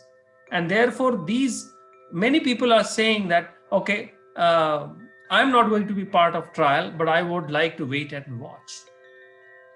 There have been, during the trial, people have put up some court cases because they developed some kind of allergies and rashes.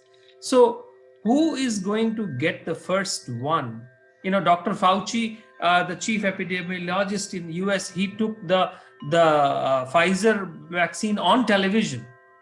So people like those and the big ones, the leaders, they should come on television and show that they are taking it.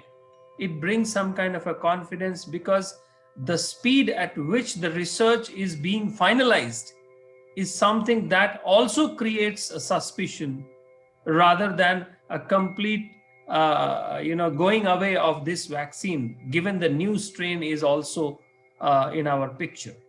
So the new year is not going to be a really great celebration, Kanchan, I would say. Yeah, I feel that celebration, maybe we should feel happy that at least we have a vaccine. But then the after effect of vaccine is still a critical analysis, because what I heard that the volunteer who took this vaccine, which was developed by Pfizer, and she experienced a headache, fever, aches all over her body after taking one dose, and then there was a severe hangover.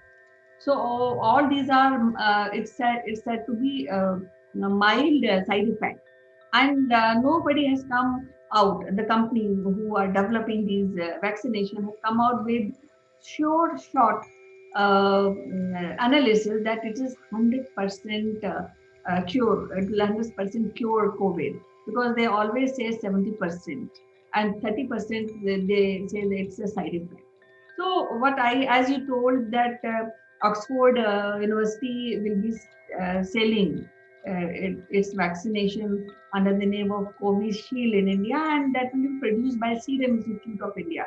So that is again gives a little hope, because this company, the Serum Institute of India, is the world's largest manufacturer of vaccine by volume. So SLL is currently like overviewing the critical phase second.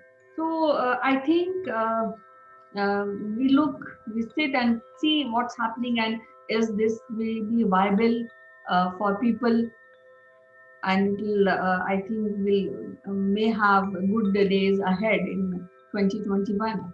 We are hopeful. So We hopeful actually.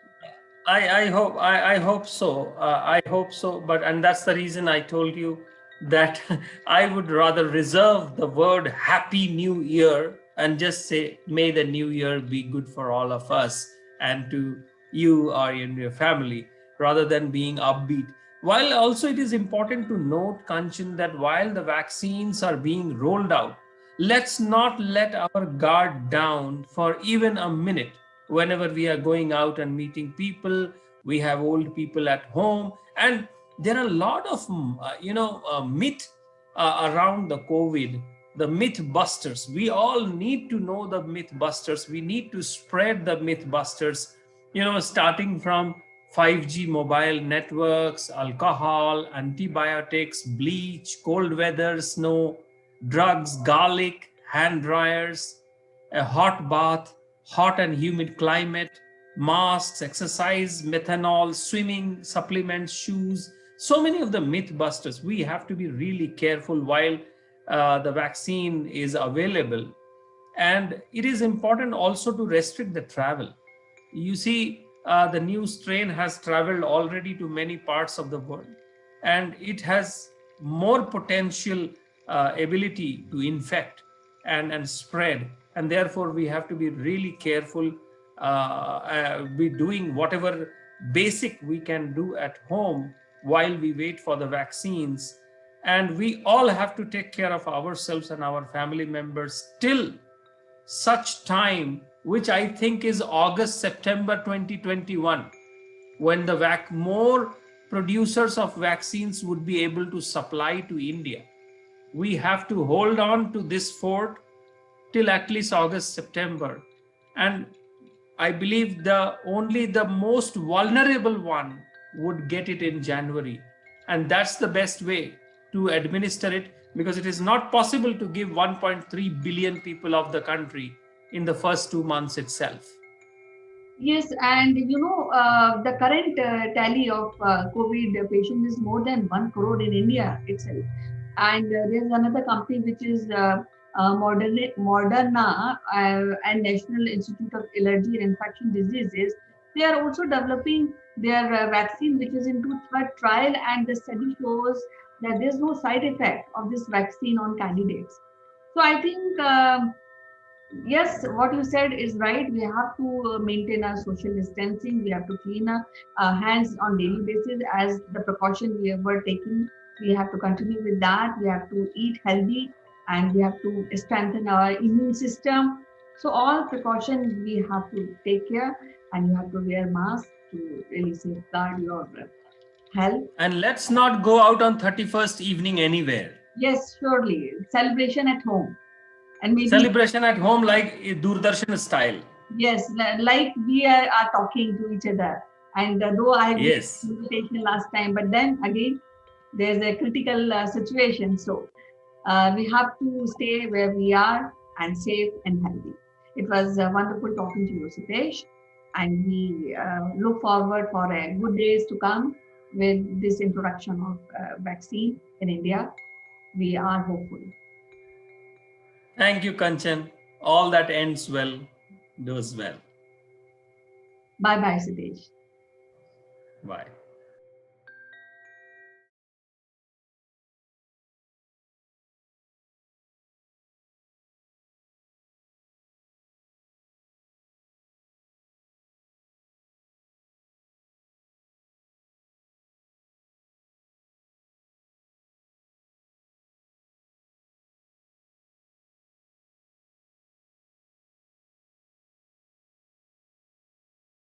This video is sponsored by Single Point Solution. Single Point is pioneer in production and distribution of electric vehicles like electric bikes, electric scooters and three-wheelers. Single Point also provide consulting services to small F players.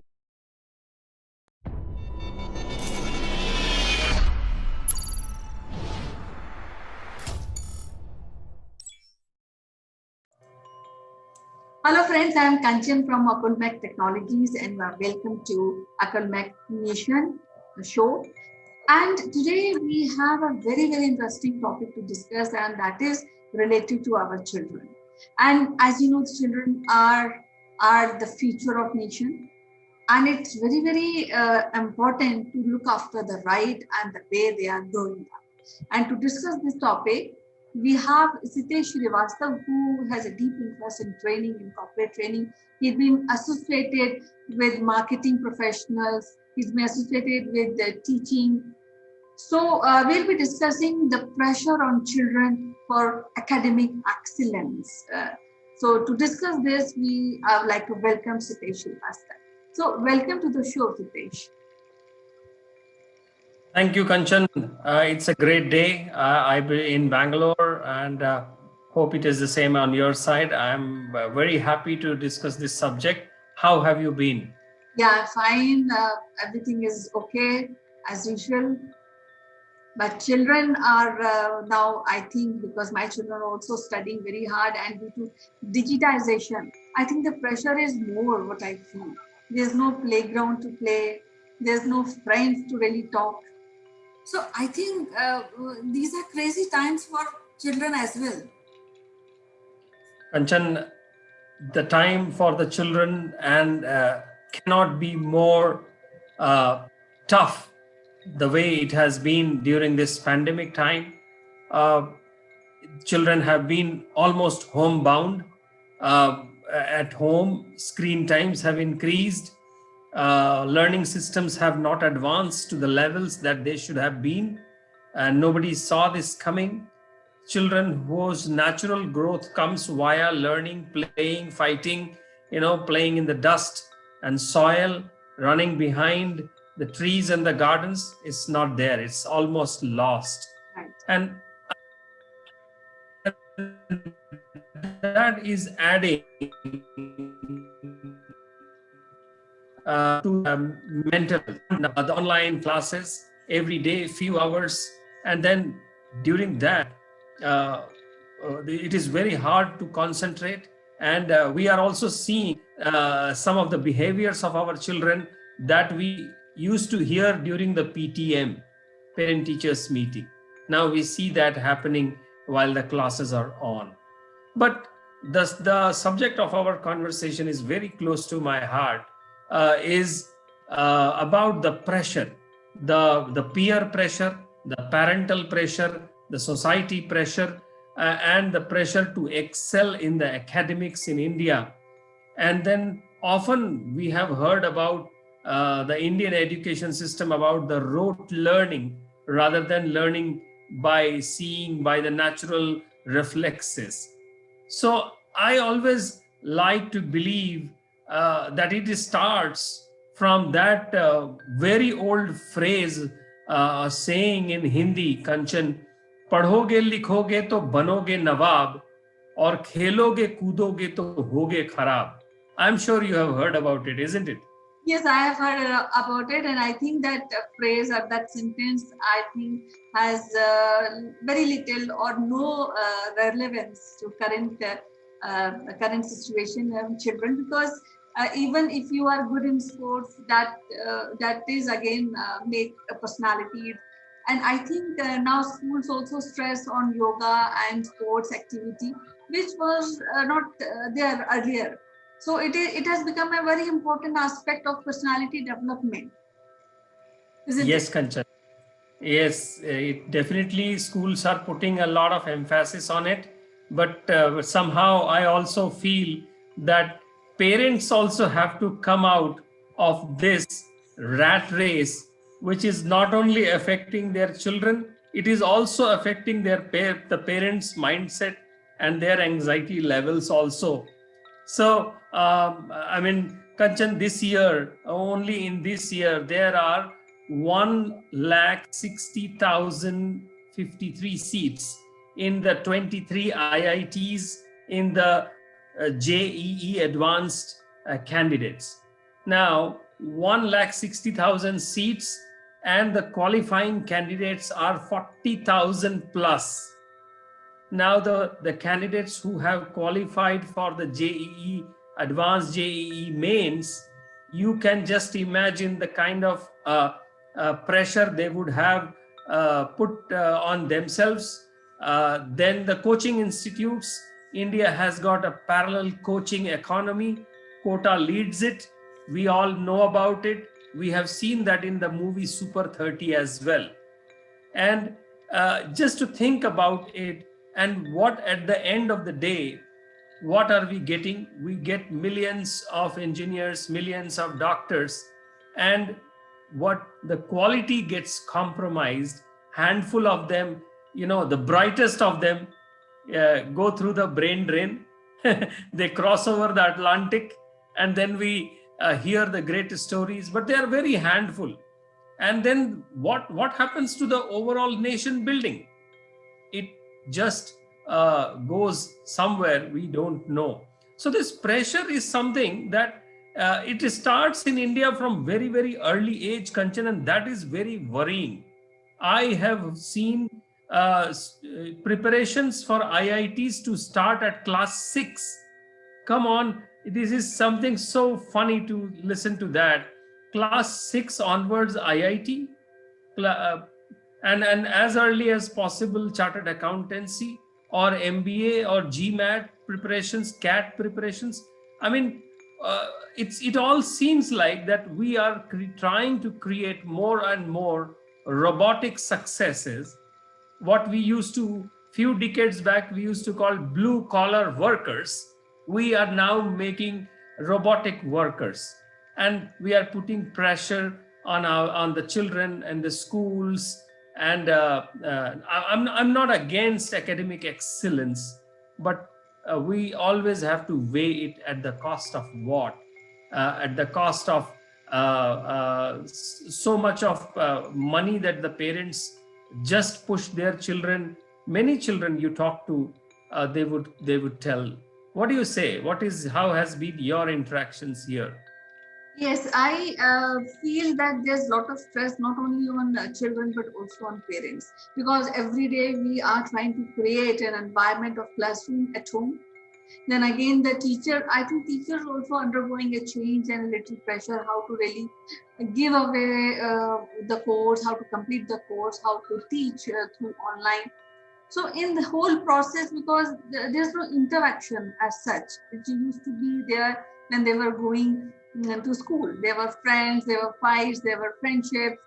So I feel there's a lot of stress not only for on children for regarding the studies, but also how to really cope up. Suppose, but other day my child was giving a test, so it was online, then it's offline also. Then he has to click the picture, turn it into PDF, and send it again.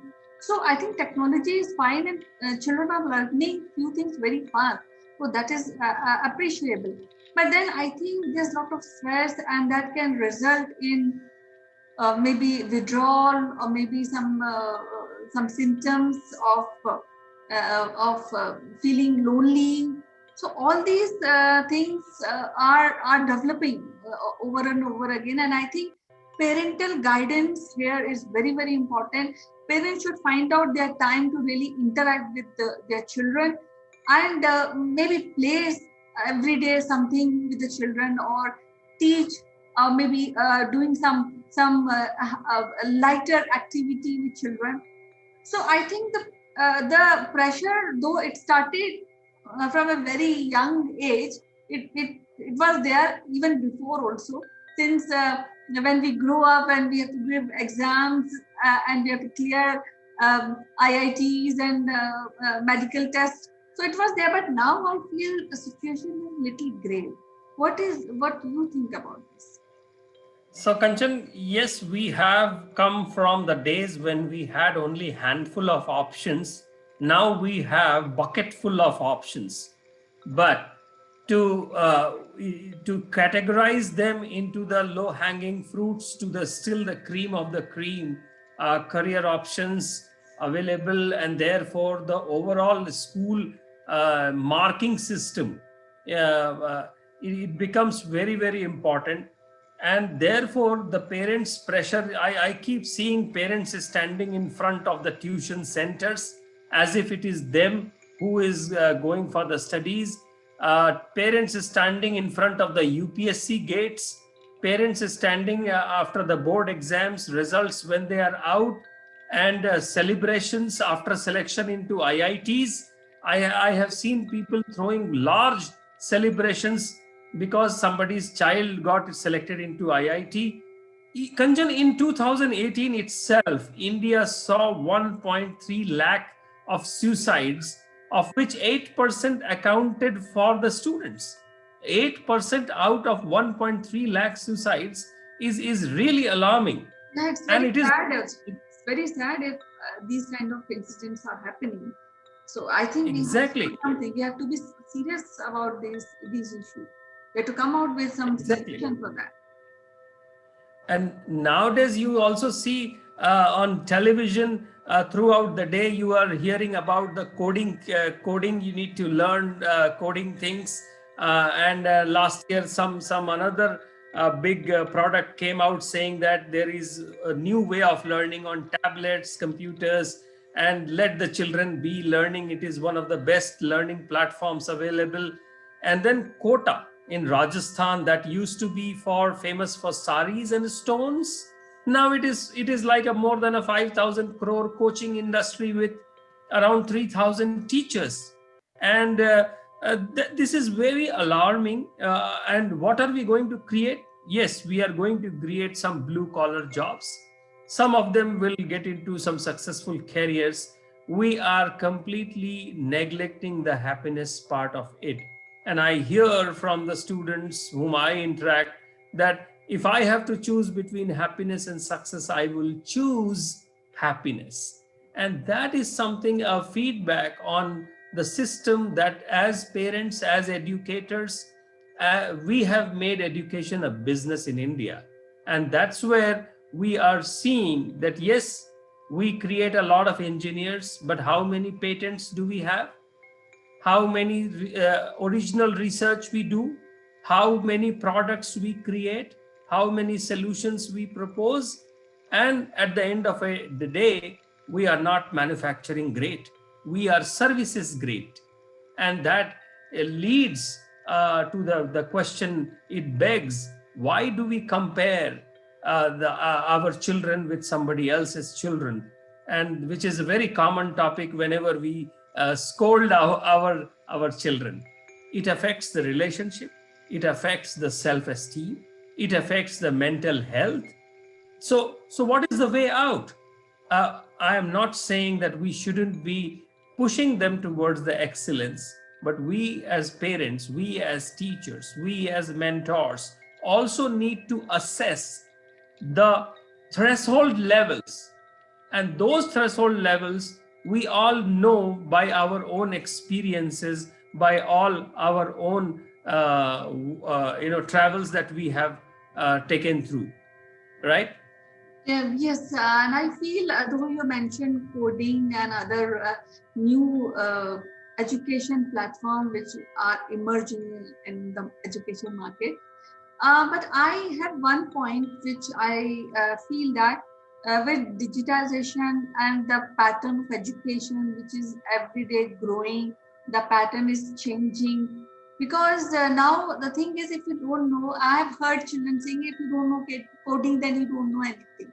So people are, especially children, are enthusiastic to write programs. They are enthusiastic to learn coding, and in a way I feel it is good, because then you are maintaining a kind of platform for you to really rise and go ahead. But at the same time, I think there are few things which has to be taken care, that please don't put pressure to the children on the children. Have a perfect diet which can improve their health and their mental health. Periodic breaks for children, so that they should know that this is a break time, we can play or whatever they want to do. Then parents should also interact. They should find some time for their children to play with, since they are not going out due to pandemic. Apart of this, I think too much of pressure of studies, and ask children to come first, second, third. I think that is something which should not be done, because every child is special. Every child has a special capabilities and interests. I think parents and teacher sit together and find out what are those finer points in the personality, where we can develop our child for a better future and better nation. That's right. That's right, Kanchan. I remember seeing an image couple of years back. An elephant is standing in front of a tree, and the expectation that elephant should climb the tree, which is not going to happen. And an elephant, as a student, thinks that there is some problem in him or her, and that is classic mentality that we face in our education system here in India, and that is basically is affecting everyone. I mean, lizard can't swim, so why do we expect a lizard to swim if it is that? So, like in sports, we have swimming is a different sport, and boxing is a different sport. But in school, everything becomes just one. And that's where it is a big teacher's responsibility, parents' responsibility to assess their children. Probably out of those 8 subjects, these are the 2 subjects where the child can really do well.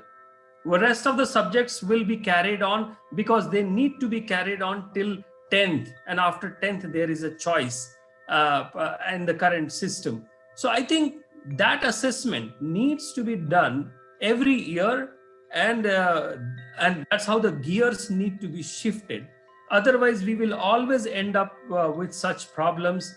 And in my travels outside India, I always hear, I mean, you Indians are very good at finding the trend, and you not only spot the trend, but you overcrowd the trend.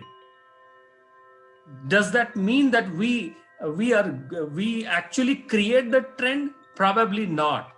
We are very good at emulating and populating a trend rather than creating a trend, Kanchan. Yeah, I also want to add one thing here, that sometimes those unfulfilled dreams of parents, they try to pressure their children to complete those dreams which they had in their lives. So I think every child is different, and leave this child to develop by themselves. Let the child find their own interests, their own dreams, rather than pressurizing them that you have to become this, you have to be an IAS, you have to be a doctor. And so these kind of pressure really make children away from the studies. They don't want to learn, because if they want to become doctor, they will definitely find out ways to really study and find out how to be there.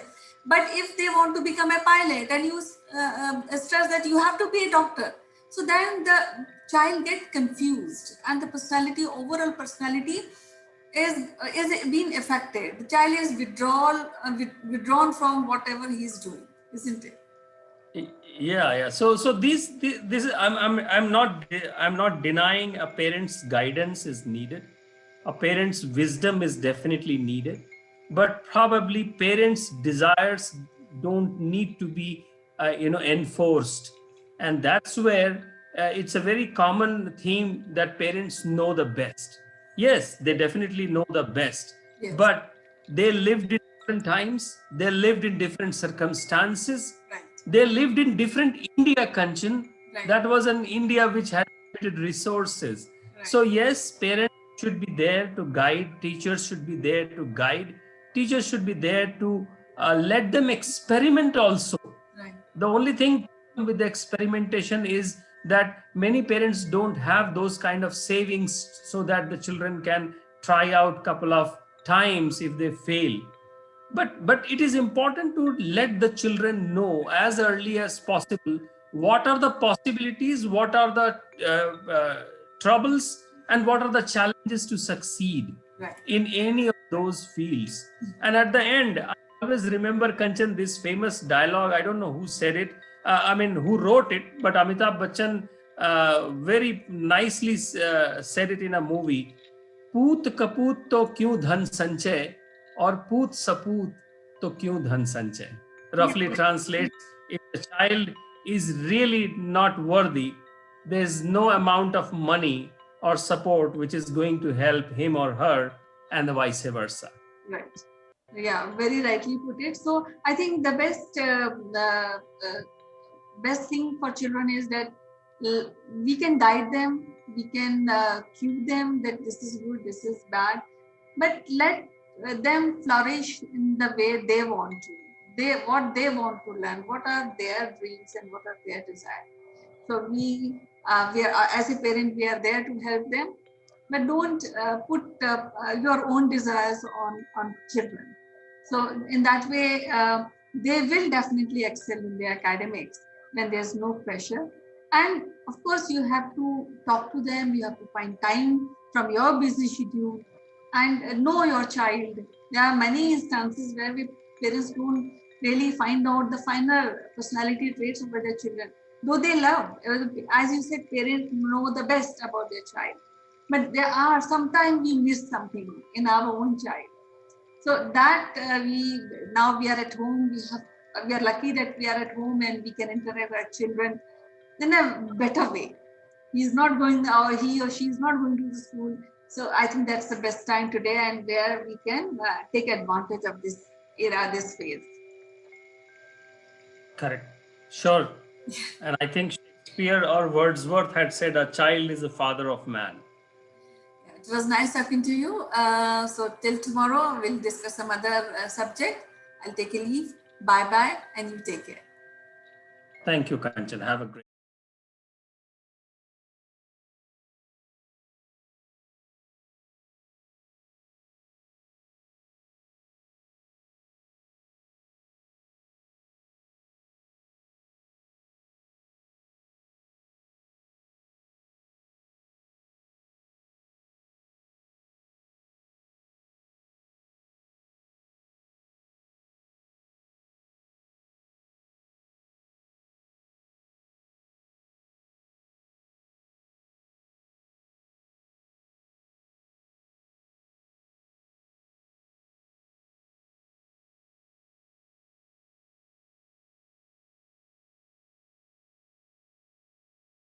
This video is sponsored by Single Point Solution. Single Point is pioneer in production and distribution of electric vehicles like electric bikes, electric scooters, and three-wheelers. Single Point also provide consulting services to small F players.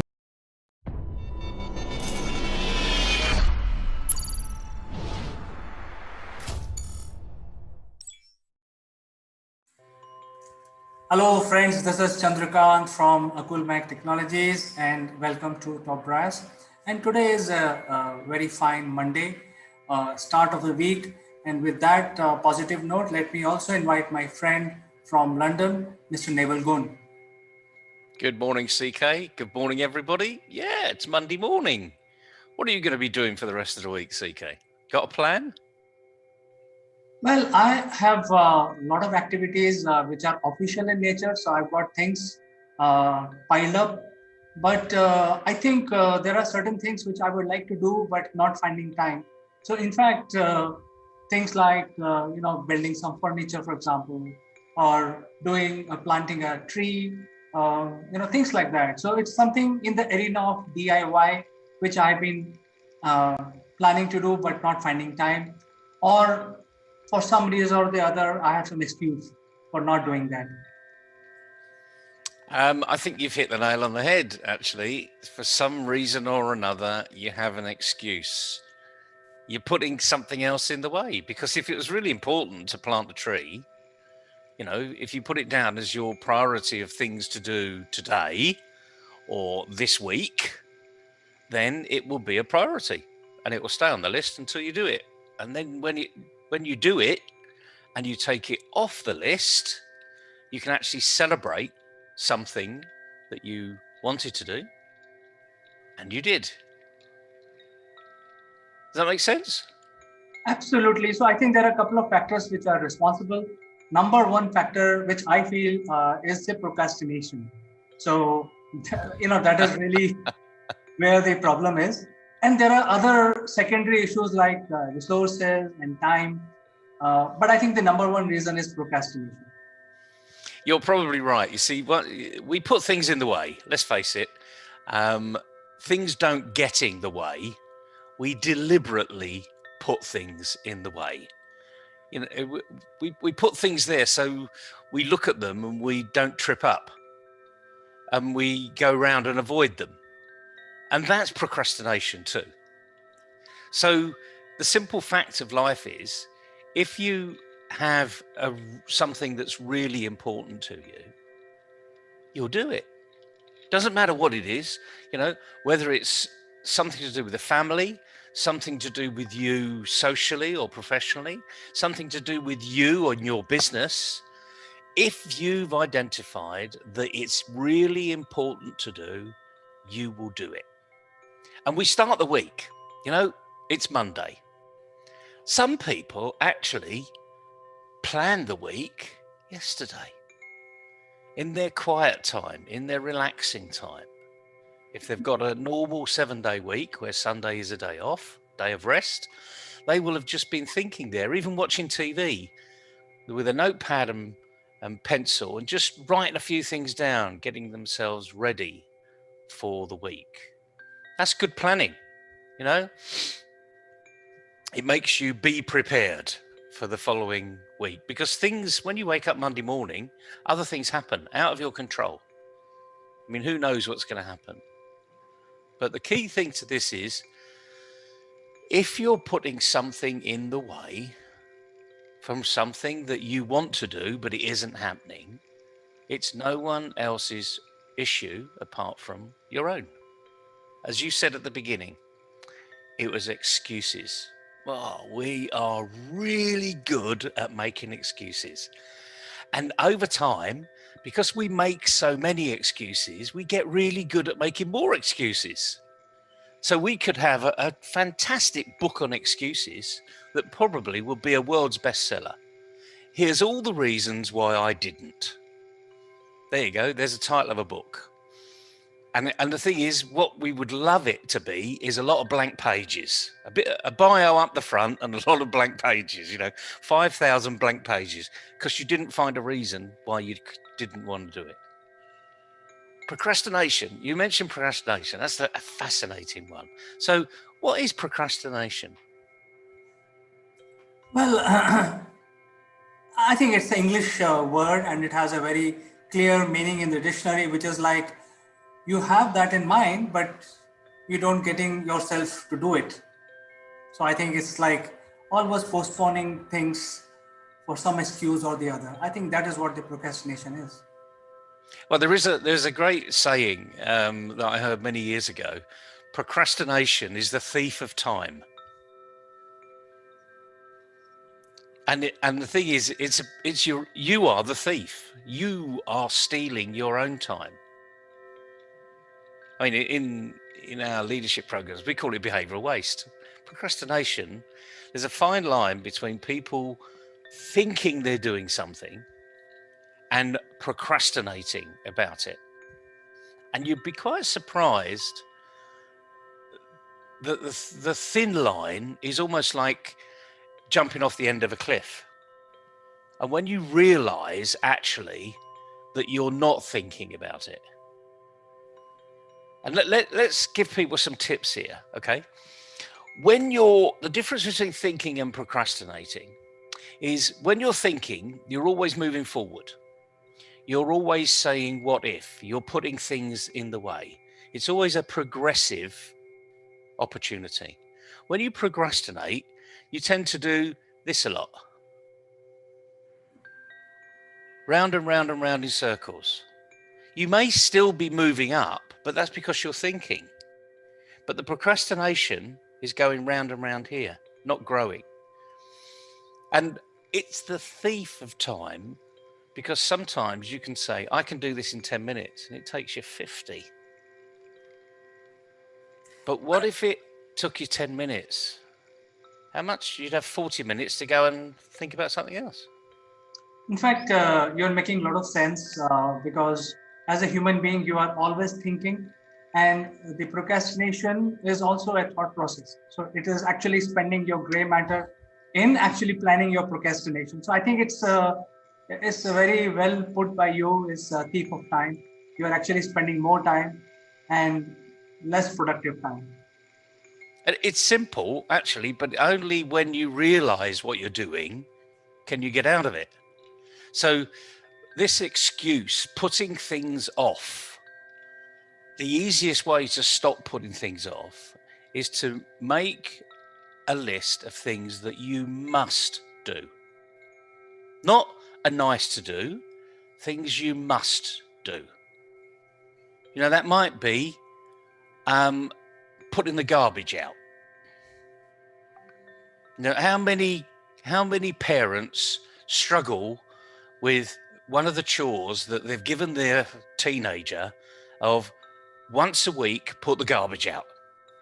And you put it out on a particular time of day because the garbage guys come a little bit later in the day. Monday morning is our day for garbage. Do I put things out at Monday morning? No, I put things out on Sunday evening. Even if it's raining, I will put things out on Sunday evening because then that's a chore done. These guys may not come at 7:30. They may come at 7:10. You know, and I'll miss them if I haven't put it out the night before. These are such simple things, you know, but like anything else, if it's important, put it on a list and do it. And if it's something that's important on a regular basis, we have this thing called practice, practice, practice.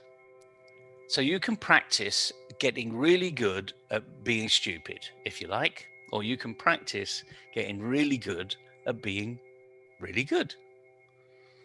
Whatever you practice, you'll get good at. So isn't it obvious to practice the good things? So therefore you need to go and find out what the good things are and practice those first. Again, this is all common sense. And we learned it very, very young in our life, but for some reason, we seem to forget it. You know, a lot of people that say, I'm going to enter that competition and never do. You know, They go and say, "Oh, the X Factor's on. Oh, yes, that's wonderful. I'm going to enter next year." And they never do because it's not important enough. So make it important in your life and then you will make it happen. That's the simple message for a Monday morning. So what are you going to do for the rest of the week? Make it happen? I will make it happen, Neville. In fact, you gave us a very good idea about writing a book on excuses. In fact, that reminds me of one comedian, a South African comedian. I don't want to mention his name, but he has written a book, and he has simply compiled the tweets of Trump. So it's like somebody else has written it, but he has just compiled it, and it's now a bestseller. Well, he probably had a good laugh at all the tweets that were put out there. I mean, I see some really good people out on social media, and I tell them, you should put this in a book. And they say, but I've already published it. And I said, yeah, but you haven't published it together. You've got like 50,000 followers, and maybe those 50,000 people would be interested in see it all in one place. And my point to that is they're making an excuse. Someone's come with a suggestion to say, why don't you put it in a book? I mean, you don't have to do much, frankly, as you said. Some South African comedian has put all of Trump's tweets together. Well, I could do it, if I was that interested. And he has given a very interesting title to the book, which I'm not able to recall, but it's become a bestseller. But the reality of the whole situation is that the Trump has written all those tweets. He gets up at 5 a.m. in the morning, probably from the loo. He sends those tweets, and this person who's based now in US, but he is a South African origin. He has compiled it and he has written a book. It has a very catchy titles, but I think the message that you are giving is find out what are the excuses. So sometimes when you sit and plan what are the excuses, you may end up compiling other people's excuses. So it's like compile a book of excuses and then publish it. It might become a bestseller. Well, the thing is, we're all very good at excuses. So perhaps we should just go on social media and or list down all the excuses. The book will be endless. There'll be variants on variants on variants on variants. And as I say, we get really good at making excuses. Some people make it a pastime. Your 14 or 15-year-old son or daughter that sits there in this COVID, lockdown arena has probably come up with every excuse under the book not to do things digitally, not to build relationships, not to look at their future and be responsible for their future. So, yeah, we're all good at excuses. The thing is, stop it. There's your first hour session of that psychologist that you go and see, or psychiatrist you go and see, and they turn around and say, okay, I'm going to give you a bit of advice. Stop it. It's pretty simple. For a Monday morning, stop it. Yeah, Neval, I think it's a very good advice. I think we can start this week by stopping all the procrastination and planning our days ahead. And I'd like to thank you for giving us this tip on a Monday morning. We will catch up again tomorrow. Pleasure. See you tomorrow. Bye, everybody. Bye.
Hello, friends. This is Chandrakant from Akulmach Technologies. And this Friday, I would like to welcome all viewers on the edition of CEO Roundtable. And we have very distinguished panel today.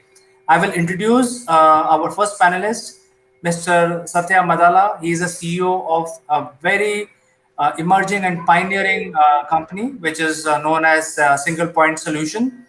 Welcome to CEO Roundtable, Satya. Thank you very much, CK. So, thank you very much for introducing me to this panel. Most welcome. Now, our second panelist is Mr. Neval Gund. He is the chairman of Mindfit Limited from UK, and he has a vast experience of working with global organizations. And now he is helping young population of the world, works with many companies across the world, and he also works with us. Welcome to CEO Roundtable, Neval. Good morning, CK. Good morning, everybody. Looking forward to an interesting discussion. I'm sure it'll get heated because it's about the future of the world, not just individual countries. Certainly, Neville. Our next guest is Ms. Farida Charania. She is joining us from Singapore, and she is the CEO of HR organization known as Career Zoom. So, welcome to the panel, Farida. Thank you, CK. Lovely to meet all of you again, and hello to all our viewers. And our last panelist is Ms. Kanchan Verma. She is the CEO of Akulmach Technologies, and she's from India. Welcome, Kanchan. Hello, thank you, CK, and good morning, good afternoon to everybody. How are you doing? Great. So now, after the brief introduction, let me start the discussion. So today's discussion is about the skills gap. And let me explain what is skill gap. See, we are all talking about India in particular, and we can discuss the global influence on India or versa. The industry was moving very fast, and there was always a gap in the skills which are being churned out from the industry or from the universities. So that gap was existing in our industry across all multiple segments of business. After the pandemic, the skills gap has even broadened. So we thought that today is a very special day when Prime Minister of India came on TV and he announced the new education policy changing from the year old 10 plus 2 plus 3 plus 4 plus 5, whatever it was, to 5 plus 3 plus 3 plus 5. So this roll out in India, and it will have unprecedented, I would like to use this word, what Neville used, changes in the next generation, which is going to come out from India. In terms of the skills, because the skills will be imparted early on. So the point of discussion today is the skills gap that exists in India, and I would like to invite Satya and ask this question because he is day in day out grappling with this situation because he is a CEO of multiple companies, and across all tech work that his companies does, he faced this issue. So Satya, what is your opinion on this discussion point that we are talking about? Yeah, CK, like coming, when we are entering into this topic, actually, I wanted to address it.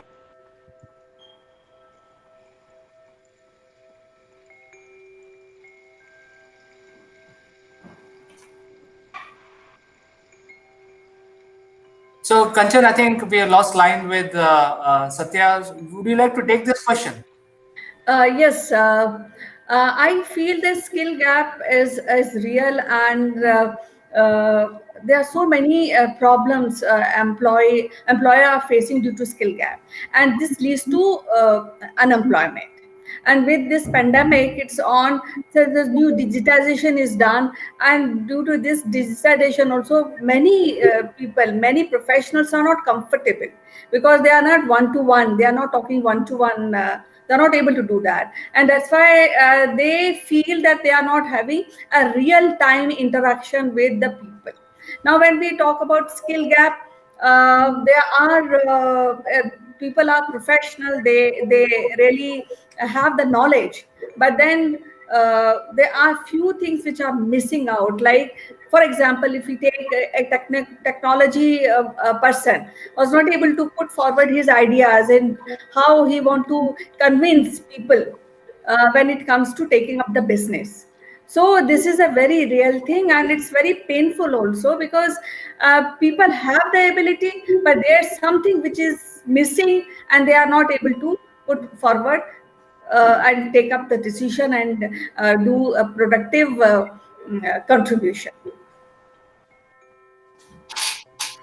Okay, so Farida, I think you have also worked in India, and then although you have moved out of India for many years, but you have a lot of connections with the industry here, and also in Singapore and also in UK. And I'm sure this is a common subject across all countries. There is always a skills gap in India. Obviously, there is a skill gap, but I'm sure there is skill gap everywhere. So, what is your opinion about whether this situation is real or it's just a myth? I think there are no myths, because this is real, and we feel the pain, because we feel the pain when suddenly because some geographies are very good in certain skills, and some geographies are not that advanced in those skills. They still have developmental areas. And today, when the easy travel is being, kind of completely controlled, or it's almost shut down for so many months, we feel the pain. So I think, firstly, my humble opinion is that it's not a myth; it's a real problem. Secondly, if you speak about India in particular, there are a lot of skills in terms of execution skills.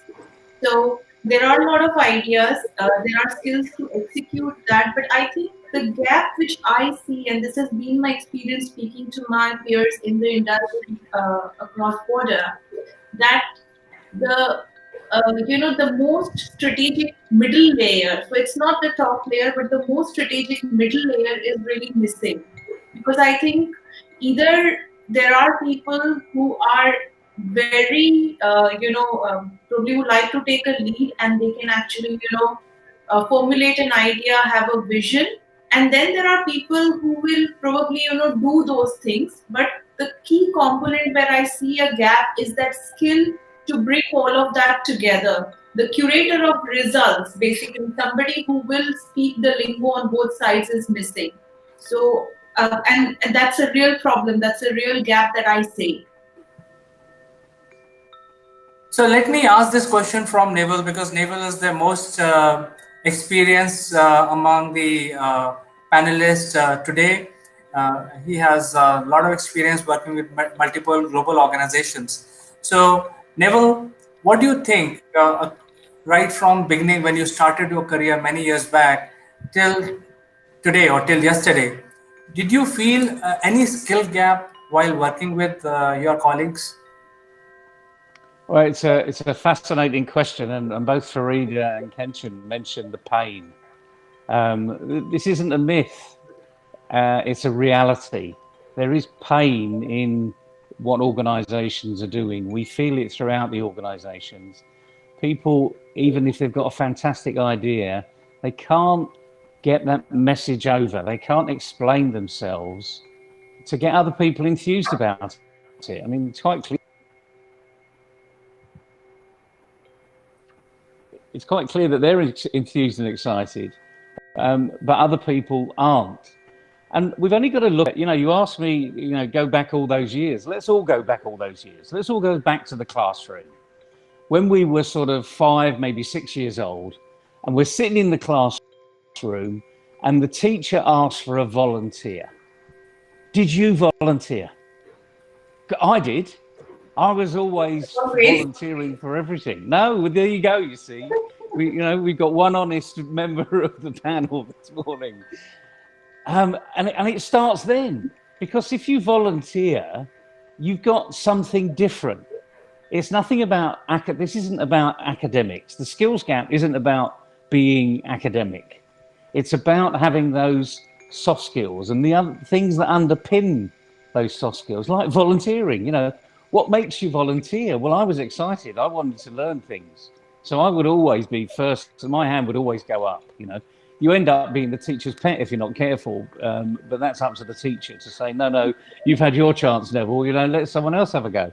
But the point is, you've only got to walk into a classroom today and walk into a. Doesn't matter what classroom you walk into, and I recommend anyone does this actually.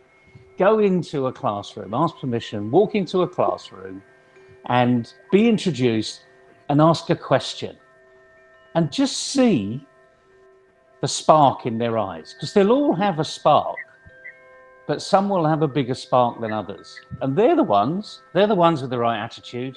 They're the ones with the confidence, with that resilience. They, you know, they don't have a fear of failure, as we might call it these days. They don't even know what failure is, frankly, because they couldn't explain it, even if they saw it.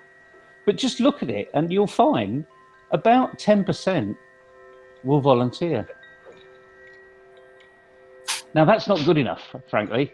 That is really not good enough for the future of organisations, for the future of the country.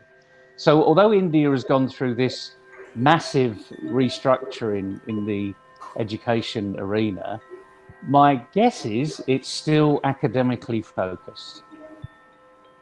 But the question for the panel is, we're talking about skills gap here. Is it an academic skills gap, or is it something else? So I think Satya is back online. Satya, we lost you at a very important juncture where we were asking about what challenges you face because of the skill gaps across your multiple companies that you have. Would you like to take that question?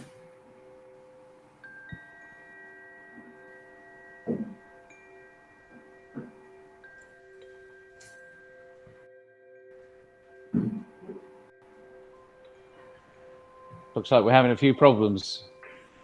Maybe the monsoon has hit. So I think we will ask this question from Satya once his voice is enabled. So we are trying to get this voice patched up. In the meanwhile, to answer your question, Neville, I saw the entire news today, and what the Indian government is trying to do is bridge a gap between academics and the extra skills that people are required to lead their life. So what was happening all these days is that there was a stigma which was created for last 70 years after we got independence, that if you're not doing this, then you're nothing, you're not good enough. And that stigma was created by everyone in the society, by the society itself. We can't blame anyone. It is how the society evolved. And now we have realized this. I think it's not today's realization. It was realized 30 to 40 years back. But the government of the day today had guts to change it. And I think we discussed some time back that because the students are not in school, there is nobody in colleges. So I think this is the right time to make the change. So that is why the government is making all the changes here. And the streams of the students based on their skill sets will be decided early on in their life. And they don't have to wait till they become adolescent or go to college to determine what they want to do in life. Like for all of us, it was like that. We study because we will get a job. But now in the new system, it will not be entirely academic. So I think that is what I'm gathering from reading and also watching the news. Just I wanted to add one more point, CK here. The thing is, like the institutions, actually, the universities or colleges, just they need to take a rapid step to improve the skills. Actually, they are more concentrating on academics. I don't think they are concentrating more on improving the skills. So simply, actually, just even as you said, like the society, and they are looking at actually what is the rank the candidate is getting, and what the marks they are getting, and what is the percentage. So they're concentrating much on it, but they're not concentrating on communication skills and technology skills, and they are not trying to improve practical skills, wherein actually you see, if you take Hyderabad, so people actually, there was so many institutions who is training on this IT skills, but they are not just they're training them and sending them out, but actually they are not looking at how the candidate is coming out with a some sort of experience.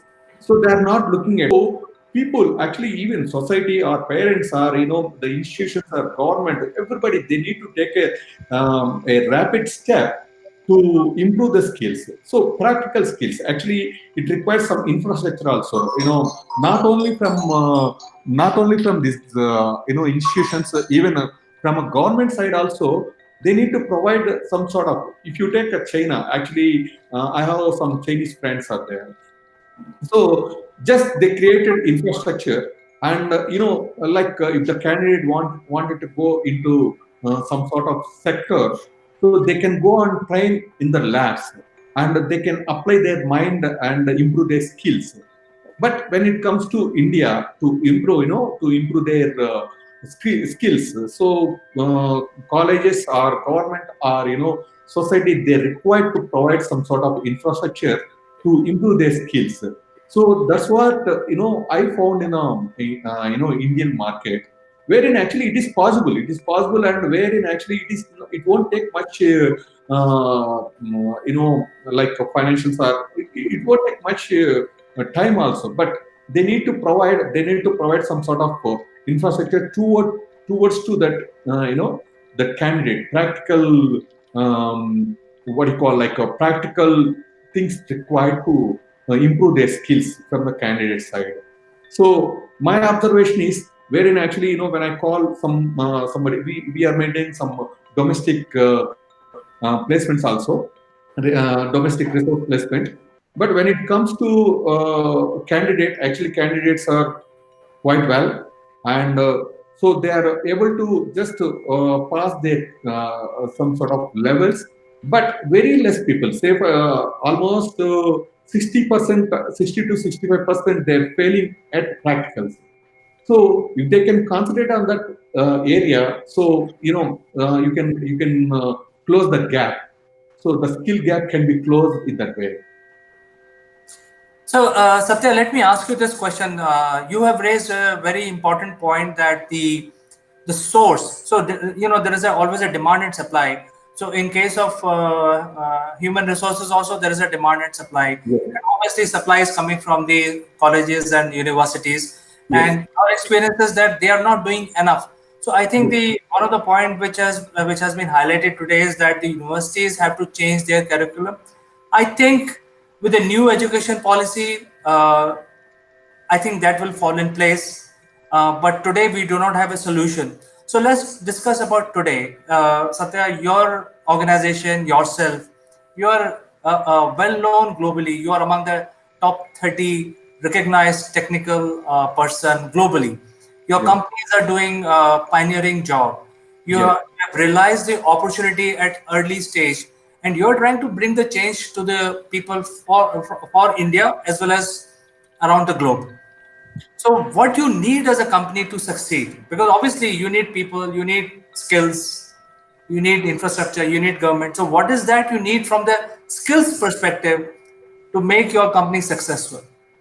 See, here again, coming to this point, actually we required some sort of experienced guys in the market to come up with the new products. But the problem here is, everybody is concentrating on particular sector. Not that it is not enough for from the candidate side. Candidates should be trained on on known technologies and different technologies, and we require a multi-talented people. So the institutions are actually the colleges or universities. Just they're particularly concentrating on particular technology. Not that it is not enough at all. So nowadays actually in IT, if you take a IT, actually the technologies are overlapping. So the plugins, whatever the companies, Microsoft or other companies, they are coming. Actually, they are coming up with the overlap plugins. So to manage that, the particular skill set is not enough. So people, actually candidates, required to train on multi skills, multi technologies. So that's what we require for the companies, and particularly for a product-based company. So product-based company, what they do is when they architect the product, actually they bring up multi-technology into the product. So when we require actually a particular technology, so we cannot hire a multi-technology people. Actually, we can hire multi-technical people. So multi-talented people and multi-technology people we require as a company. So we are feeling the gap in the market. At the same time, we are wasting our time by training them in the particular technology, and in a particular that plugin or whatever the technology they are coming up with. So we are training them. We are wasting our time. Even if I keep my 90 days time on the particular training, so we are losing our time. So it is costing us a lot, and at the same time, particularly it's a time. So it is impacting our deliveries, product deliveries. So I require a people who can work on a multi technology, wherein actually that is lacking in the market right now. So government or universities or private bodies who are training on this. So if they can concentrate on that area, so they can fill up the gap. That's what my view. I think it's a fair demand from the education industry, since you're an entrepreneur. So I would like to now invite Kanchan to the discussion here, because Kanchan works with a lot of education institutes and universities. So Kanchan, you have heard other panelists saying that there is always a gap between the skills which are required and what business needs. So what would be your advice to the universities in India specifically, what they should do? Because you've heard Satya as well. He is looking for specific trained person, and he doesn't want to waste time in training him, basically hiring him, then training him, and then making him productive. Before I come to the point which you are asking, I would like to add 2 points that every individual should be taught a kind of have growth outcome. He should be should able to see that I have to grow, and then he has the ability to take up the feedback also. And this kind of soft skills start only at a very early age in the schools. And what I feel is nowadays soft skills are not should be treated lightly. They have few of them have become a hard skill, and they should be taught properly in the academics. It should be, it's not like a recess period or like a game period, where the children chill out and they don't take things very seriously. So I feel that time has come that people should know the growth potential. They should understand how to grow, and this kind of feeling, its kind of attitude should be inculcated when they are very young. Not, it should not start at the colleges only, it should start in the school only. So by the time they are out from their education, they know they know the adaptability skill, they know how to take up feedback positively. So all these things will add to this skill gap, and they can decrease it. And here the hard skill and soft skill, they should go hand in hand. And I can very well understand the pain of Mr. Satya, because he is running companies, and then he is not able to find out the exact skill set for the for the service or the product he want to have. So I feel that time has come. Universities and all schools should take up these things very, very seriously. Now I have come across in one place in Hyderabad that one school is started in sixth standard animation. So animation they can start, but they can't. Why can't they start the courses like communication, listening, which is very very essential part of developing a skill. If you are not able to listen, then you are not able to be productive later on. So I feel that time has come, and all depends on the universities to take up these studies. I genuinely feel that all soft skill, leaving couple of them, they should come into the hard skill parameter, not just soft skill. And it is not like a free period in a school and just chilling out time. No, it is a very very serious uh, subject, and it's very, it should be taken seriously, not in India but in other countries also. We require these kind of subjects and seriousness.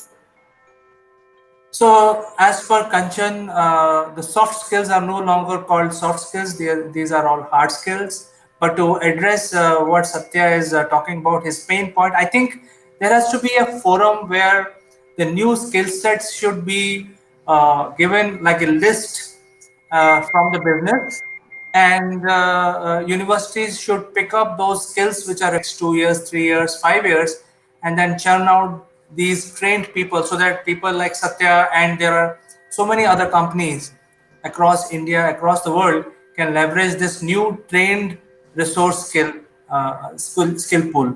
So, Farida, we are discussing mostly in India, and you are a very your personality is very unique because you work with Indians and you work with Singaporeans and you also work with people from England. So, what do you think we should do to resolve this issue? There are some certain solutions coming out from this panel, but from your point of view, what we should do? Sure, I think this is an interesting discussion. Couple of things here. One, I am delighted with the changes in education system in India because it is now aligned to how the rest of the world and the most successful education systems like Finland, England, Singapore, these are the most successful systems which are exactly in this manner.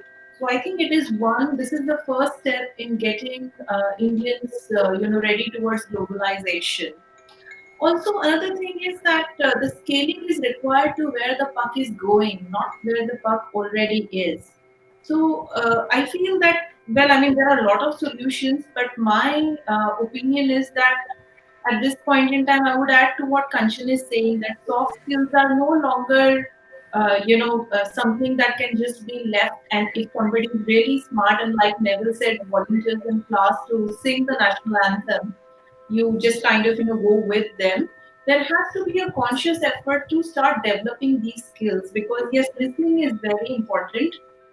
Again, that's a skill which people underestimate. But if you don't listen, you will not understand, and if you don't understand, you will not be productive. So there are a lot of with this education change, there will be some time of adjustment, and then eventually things will start falling into place. And I'm actually quite optimistic that it would fall in place.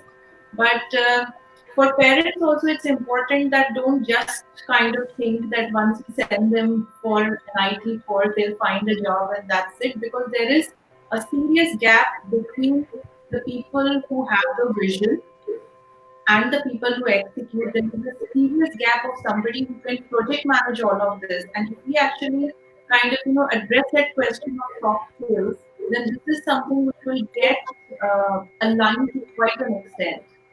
And then ideas are cheap, execution is everything. So let's see how this goes forward and how this gets executed. In fact, the Prime Minister Modi said exactly the same thing. He said, coming out with a plan on a paper is one thing, but executing it is another thing. So I think he's working with the ministers today. He's having a very big press conference along with all the ministers and asking them to implement, roll out this policy, because I think this is the right time to roll out the new, we call it NEP, National Education Policy. So with this, let me go back to Satya, because Satya is running a company. One of his companies called Single Point Solution. which is all about the EV vehicles. EV stands for electric vehicles, and also the EV charge solution. So he's pioneering in this area. He has got the whole setup. Uh, but I think his problems, I believe as a professional myself, that his problems are multiplied simply because, uh, even the government has announced certain curbs on applications from China, but still a lot of stuff is available. In Satya's space, there is a competition. So while he has got a situation where there are not enough skills people available, at the same time, he has got a competition from China. So I would like to know his opinion. What his suggestion to the government of India would be. Yes, okay. Now, actually, my suggestion not only to government, actually, my suggestion I wanted to bring forward to parents. That means actually, society and educational institutions, wherein actually, they are. You see, the candidates, students, they are more with the college or university. Almost 70 to 80% of their life they spend with the college or a school or something, and they spend some little time with the parent, because when they come back to house, actually they'll spend some time with the parent. When it comes to candidate, actually, so they need to motivate in a certain level. Actually, everybody needs to take care their time. It's a parent, or the teacher who is leading the class, or the university, whoever is taking that take lead. So, and at the same time, government. Now, first comes to actually parents. Parents required to motivate them to go in certain direction. Then after that, actually, they need to take a suggestion from class teacher, or whoever is leading the. And the third one needs to take care by government. Now, when it comes to, say, for example, if the parent, taking them to in some direction, wherein actually teacher or lecturer, professor will take care of them to, grow them in that particular area, and government requires to provide some sort of infrastructure. So, with the combination of these three, like we can get a good skilled people in India. So this is what my brief suggestion to everybody to fill the gap in the skill sets. So actually, first required, as Kanchan said, like the student or the candidate required to motivate them in what direction they wanted to go. So nowadays, actually, they can go in any direction, and they can earn, and they can get the job. No, there is no limitation. So there is no limitation for the skills. There is no limitation for the opportunities. So just motivate them, what direction they can go and take the opportunity. So that's what we require to send the message to society as well as the colleges and government. That's what my opinion on this skill gap. Excellent, Satya. So I think let us ask the last opinion from Neville, because Neville is a very senior person recognized in the industry, is also well known globally in the change management arena. So Neville, I think we will leave the stage to you for making the last comments. Thanks, CK. I'm not too sure about the prominence of my experience here, but however, Satya mentions motivation. And he mentioned it so many times, you would think that we all know how to motivate people, because he says it with a passion. And the reality of life is we do not know how to motivate people. Parents don't know how to motivate themselves, let alone motivate their children. And this is where we start with a problem. And it was the reason that I started Your Passport to Grow, because there's a massive gap in the marketplace. It's not that education doesn't value these soft skills. They do value them. They believe that it is a byproduct of being in school. So just like you would do in a network, everyone gets together and they start communicating and things happen. Well, the school has that same type of theory. It is a theory, because for some people, that's all you need. As I said, walk into a school and look at 6, 7, 8-year-olds and go in and ask for a volunteer.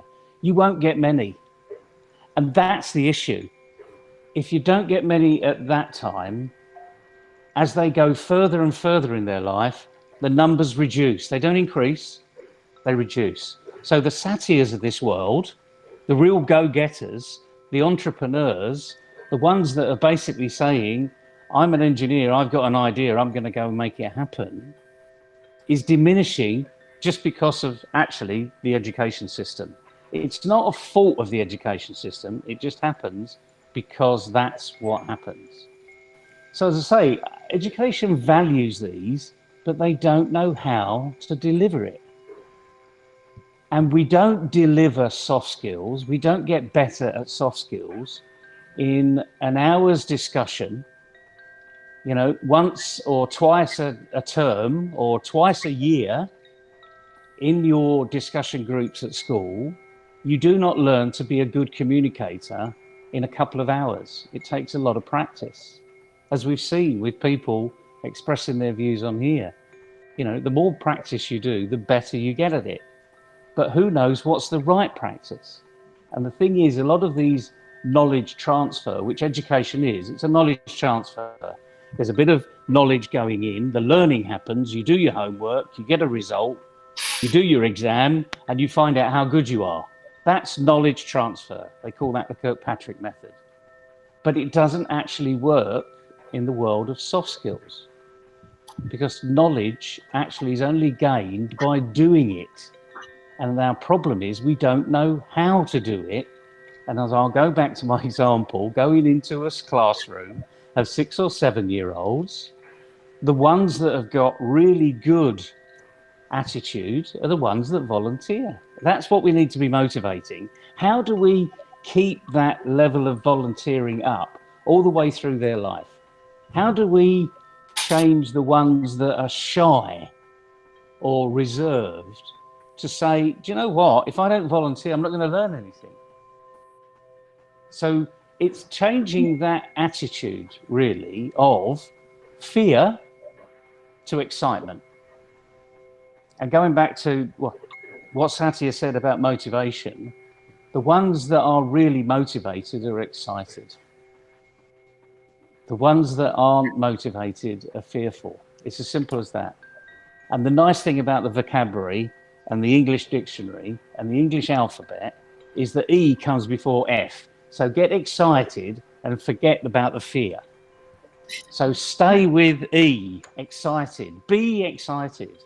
And if you can't be excited, find out how to get excited. And this is where I think parents have got a huge job here. From the day we're born, our parents really should be saying, go and explore, go and be excited. And again, letter E, stay on the letter E, forget the F. Stay with the letter E, be excited, go and explore. Go and have fun. That's the only letter F you really should be worried about. It's a really difficult arena, and I'm not belittling it by any stretch of the imaginations, but it's so important that we start to get this better. Some people are getting it right, and as we see, otherwise we wouldn't have those volunteers. We wouldn't have the satyrs of this world, the evangelists that are out there. So somewhere along the line, we're getting it right. All we need to do is find out that chemical reaction that's happened and do more of it. Sounds simple, but actually when you start to do it, it really is. So that's why, you know, we created Your Passport to Grow, simply because we take people on that experience that other people don't get. And at the end of the day, what is the bottom line here? And the bottom line is self-leadership. So that's what we're developing in everybody. The ability to be a leader in any circumstance. So that's the big picture, if you like, CK. Been a pleasure to see everyone today, every smiley faces, everyone changing the world. So we need to go and do more of it. Absolutely. In fact, I like the example that you mentioned about E and F, which is like excitement and fun. I don't know about other things. So, excitement and fun. I think that is a point in our panel discussion today. Let me summarize.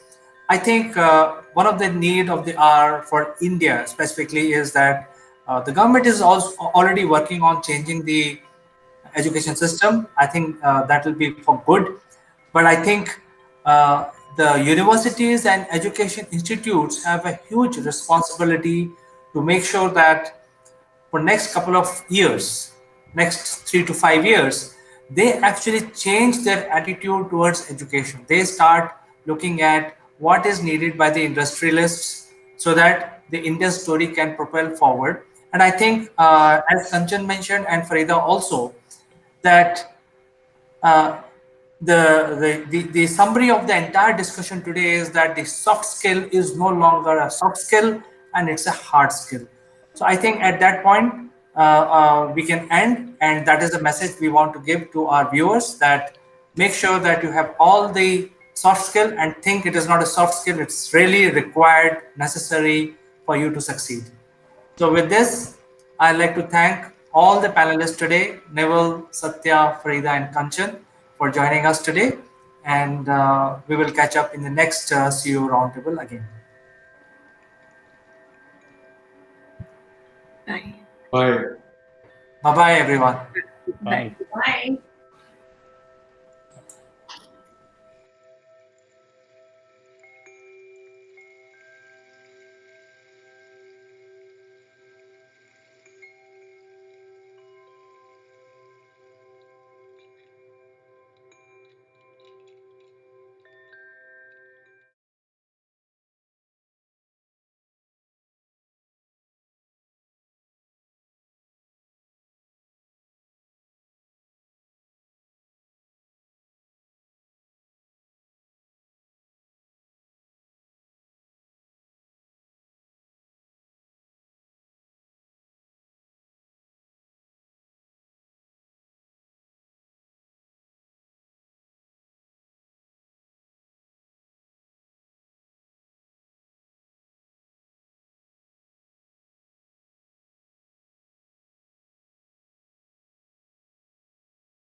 Hello, friends. This is Chandrakant from Akulmach Technologies. Welcome to Dobras. Let me also welcome my friend from UK on this bright Monday morning, Mr. Neville Gun.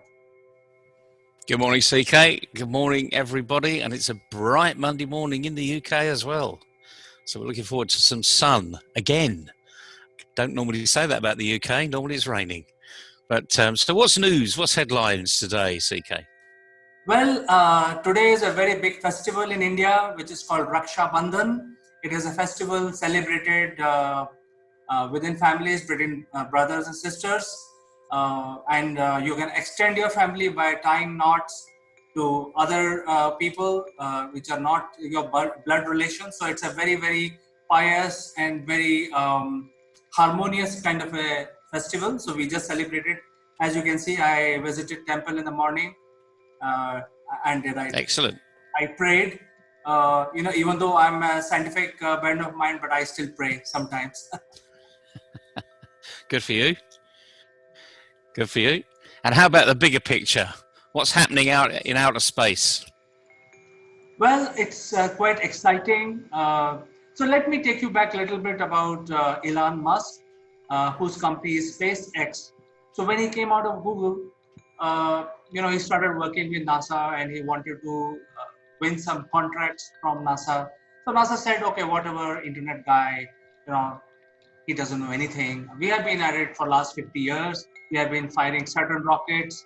And this guy is a multi-billionaire. What he knows, he's just a kid. But in 2003, that was attitude, and in 2020, after 17 years of SpaceX working along with NASA, lots have changed, and they have been firing their own rocket. Now, Neville, let me tell you why there is a need for another private space agency. The whole point is that NASA is a government funded, and the funding is never constant. So that is why you need a sustainable model, and you need a private participation, and that is why the companies like SpaceX, and there are other companies there who are participating in partnership with NASA and trying to reduce the cost of space launches. So that is the whole premise behind it. And the SpaceX has launched their satellites, and their technology is indigenously developed by them. It is not that something has come from NASA. So they are thinking out of the box. One of the things that the SpaceX has done is they are not using the aluminum for their spacecrafts. They are using stainless steel. And the obvious question is that why you would choose a more heavier substance. So there is a whole lot of logic. I think we cannot cover all of that, but I think it's all coming because of the innovation which are coming from within the company called SpaceX. And NASA has signed up with them for 6 launches. And recently, as you know, it is a big news. They have actually successfully conducted a manned flight. And yesterday they had a touchdown in the Gulf of Mexico successfully. 2 astronauts returned back to Earth in their spacecraft. So they have been signed up by NASA for a contract of $2.6 billion for 6 space flights. 2 are already done, 4 are coming up.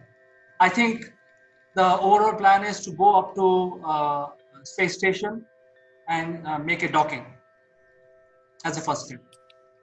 It's brilliant, and as you say, the thing about public funded enterprises like NASA, etc.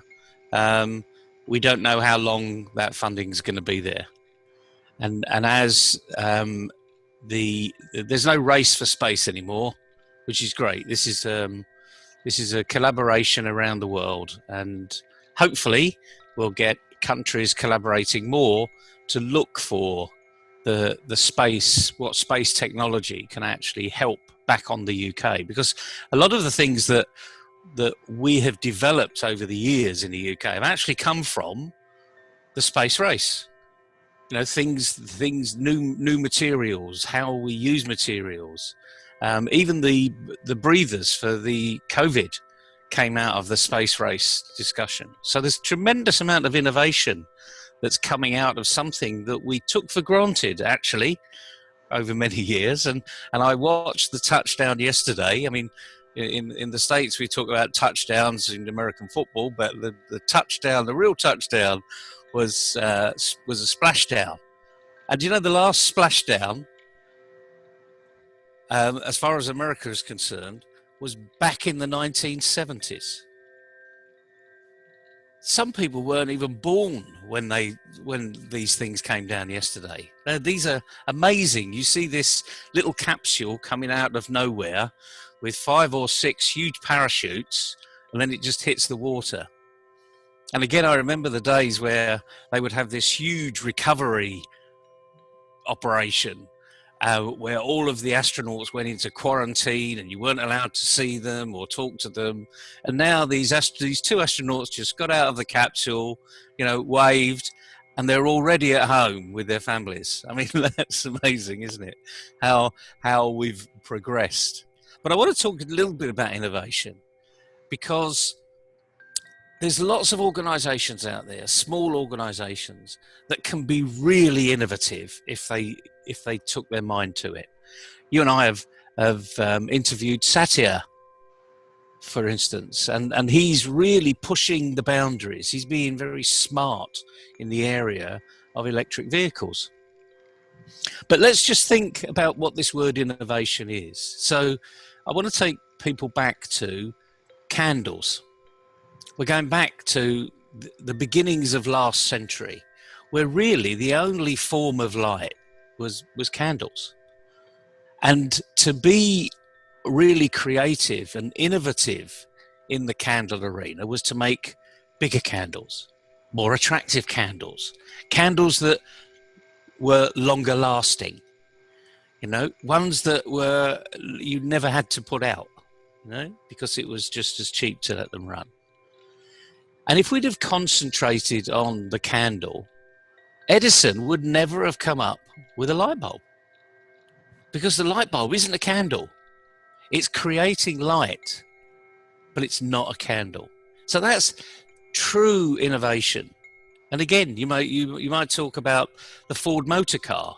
If Henry Ford had focused on the traditional methods of transportation, the horse and cart, and created more dynamic, better horses, more attractive, more athletic horses with super streamlined carts, the Ford motor car would never have come out.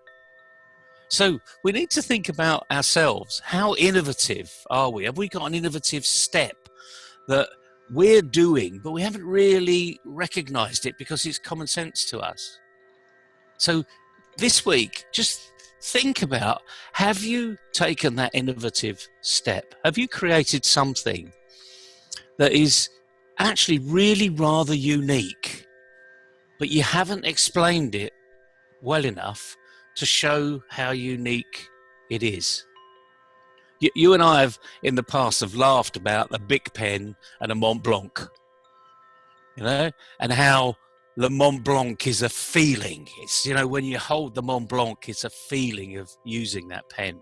Whereas a Bic, is a common or garden pen, and we all use it because it's a functional pen.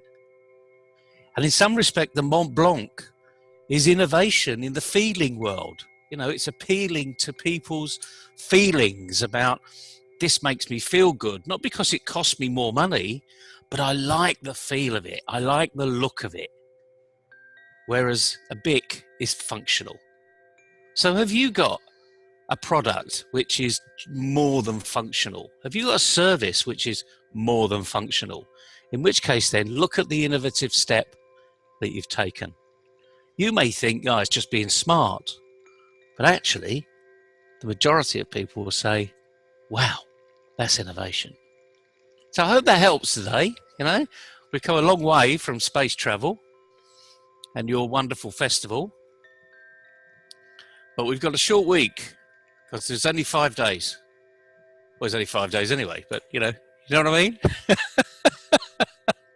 How are you going to use the week? Yeah, I wanted to also speak about one more thing, that while NASA has given SpaceX $2.6 billion contract for 6 launches, they've also signed up with Boeing, which is an aircraft company, for $4.2 billion.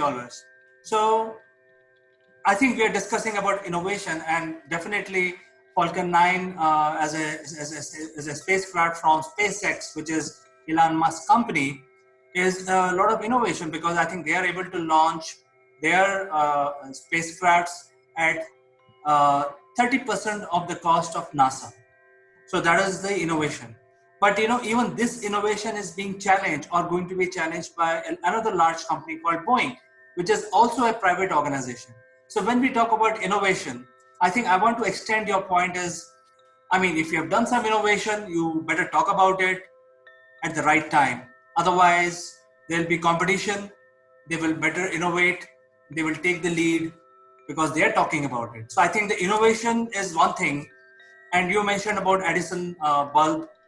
I think the whole Tesla was behind the lighting the bulb, because if the innovation was only limited to the light bulb, you need electricity to light the bulb. So Tesla came up with the infrastructure so that you can, people in Boston can light their bulb. So I think that's the whole thing. So the message, I think, that I understand when you talked about innovation as a businessman, is that if you have an idea which is innovative, talk about it. Otherwise, world will not listen to you after 6 months, because there will be other players with the similar ideas. You're absolutely right. I mean, the interesting thing is, we're going through COVID. We haven't come through it yet. It's still there. It's still a disease that we can't cure. There's no vaccine. It's on the rise in certain places. We've seen spikes where we'd never thought we would get spikes. In Melbourne, Australia, that thought that they'd eradicated it, all of a sudden, huge lockdown. What we need is for people now to think more innovatively. And I'm not just talking about putting your workshops into an e-learning arena. That's what you should be doing anyway, so get out and do it. I'm really talking about those innovative steps that that you've done, but you haven't quite thought that they were innovative because you just took the step. It was obvious to you. Well, as you say, it was obvious to Tesla. It was obvious to Edison. But look how difficult it was for them to explain it to others because they were focused on the candle. So this is hard work, really. But now, because the world's so small, the internet has made the world small, you can actually find lots of other people out there that are taking that innovative step along with you. So be collaborative, be innovative, let's get it out there and come and talk to us because we want to show this innovation arena. And there's so much with small businesses that never gets to fruition because no one talks about it. Now's the opportunity to come and talk about it. Absolutely, Neville, and I think these are very, very strong message that you have given today. We will catch up tomorrow again with some other business aspect. You have a nice day today. Enjoy your Monday morning. Thanks, CK. Have a good day, everybody. Bye-bye. Bye.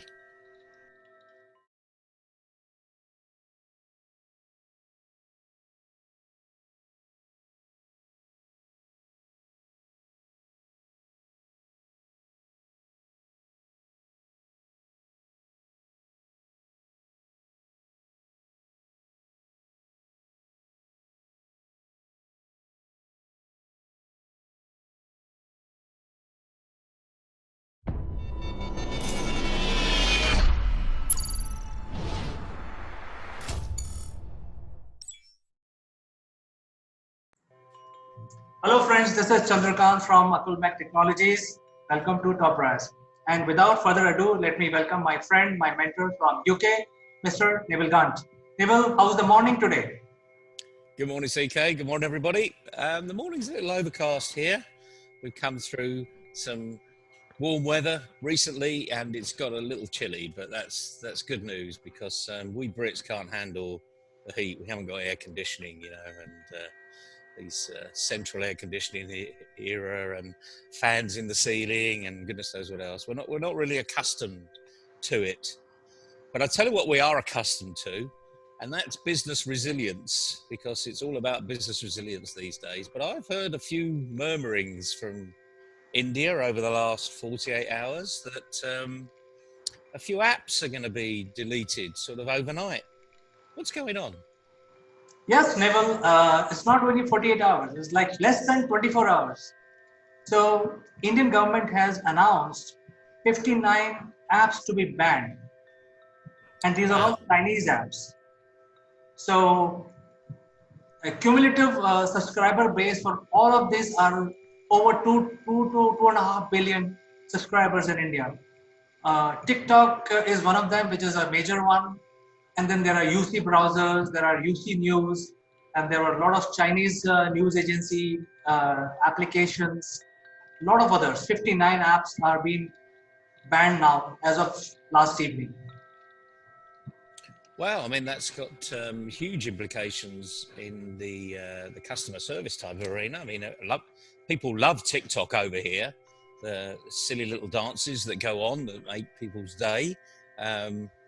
Quite where the value is in TikTok, I never really know, but my children enjoy playing with the app. But let's look from as I say, business continuity side is where it came from me, because just like these online programs like we're using here. I mean, those are at risk. And if you put your business plan around using these digital programs, whether it's apps or an online Zoom type meeting, and you put all your eggs in one basket, and that basket is taken away through no fault of your own, where are you going to go? How resilient are you? Is your business now defunct overnight? I mean, is anyone talking about that in the arena? I mean, you say it's 24 hours, so it's come a bit of a shock to some people, I imagine. Yes, people are getting into all sorts of debates, and they're talking about these aspects as well, but not in too much of a detail, because what happened was the cheap mobiles were preloaded with these apps. So a lot of people who are at the lower segment of the society were the consumer for TikTok primarily, but most serious application is Zoom, and I'm sure a lot of businesses are dependent on Zoom. And what I heard in the news yesterday, that Zoom is also on the cards. The government is reviewing, because Zoom is an American company, but they are sort of evaluating. There is a significant Chinese ownership in the Zoom company in San Francisco. So I think that would be a big impact if Zoom is also banned. Well, I say, but I don't really want to get into politics here, but let's talk about the business side, because now we need to give some business owners some serious advice, because the thing is, this is out of your control. So don't even think that you can control it. And the first thing you need to be doing is not be panicking. So you're either going to be in denial and say it's not going to happen, or you're going to be panicking around, how do we get around this? What have I got to do? Can I get Zoom from a different arena? Do I have to go through Zoom in India, et cetera, et cetera? That's panic mode. You need to look at where you are and look at the opportunities. Look at the alternatives. There are alternatives in this arena. We've been using Skype for years, so maybe that is an alternative. You may have said, well, Zoom's far better. It's got far many features, far many benefits. But the point is, it may not be there tomorrow. So now you need to make some contingency plans. There's no guarantee that it's going to go. So the thing is, don't be in denial that it's going to stay.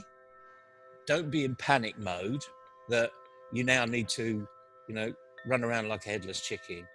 Just take a deep breath and say, okay, what can we do if? What will we do when? And now go and see other things that are out there, because there are lots of other programs, just like Zoom, that perhaps haven't got the accolades that Zoom have. And now's the time to just go online and just lock into them. WebEx has been around for years. I'm not suggesting go to WebEx, but look at what WebEx is. Look at WebEx competitors. Look at Zoom competitors. Because Google is a wonderful place. All you've got to do is Google it and find out what other people are using. And believe you me, it may not be on the first page of Google. It may be on the second, third, fourth, or 10th. It may be you can ask one of your colleagues, what do they do? What package are they using? It may be that if they're using Zoom as well, you can join forces and go and investigate other packages together so that you can come up with a better solution to what you've got. But remember, it's still here. Nothing has happened. There's been a lot of music in the newspapers. I call it music these days because I don't like calling it noise, because when it's noise, it tends to irritate. We forget that in the media, some of it is good news. So it shouldn't be irritating. So I like to refer to it as music. But each to his own. Maybe if you like that, you can start using the word. But what do you think? I mean, we're using Zoom here. I know you're not in panic mode because you've already been investigating other opportunities. Yes, Neville. Fortunately, we were never dependent only on Zoom. We had invested in G Suite, and we have 5 licenses of Hangout, which are absolutely bundled for our use. So we have a backup plan already. So we are not panicking. The only difference between Zoom and Hangout is that the Zoom has a little bit more feature, but we have to now do a little bit R&D to use Hangout just in case if Zoom is not available. So our business will not get impacted. So we already have a backup plan. But as you said rightly, there are other apps. uh, some people may be using the browser, some people may be using apps for scanning documents, signing, etc.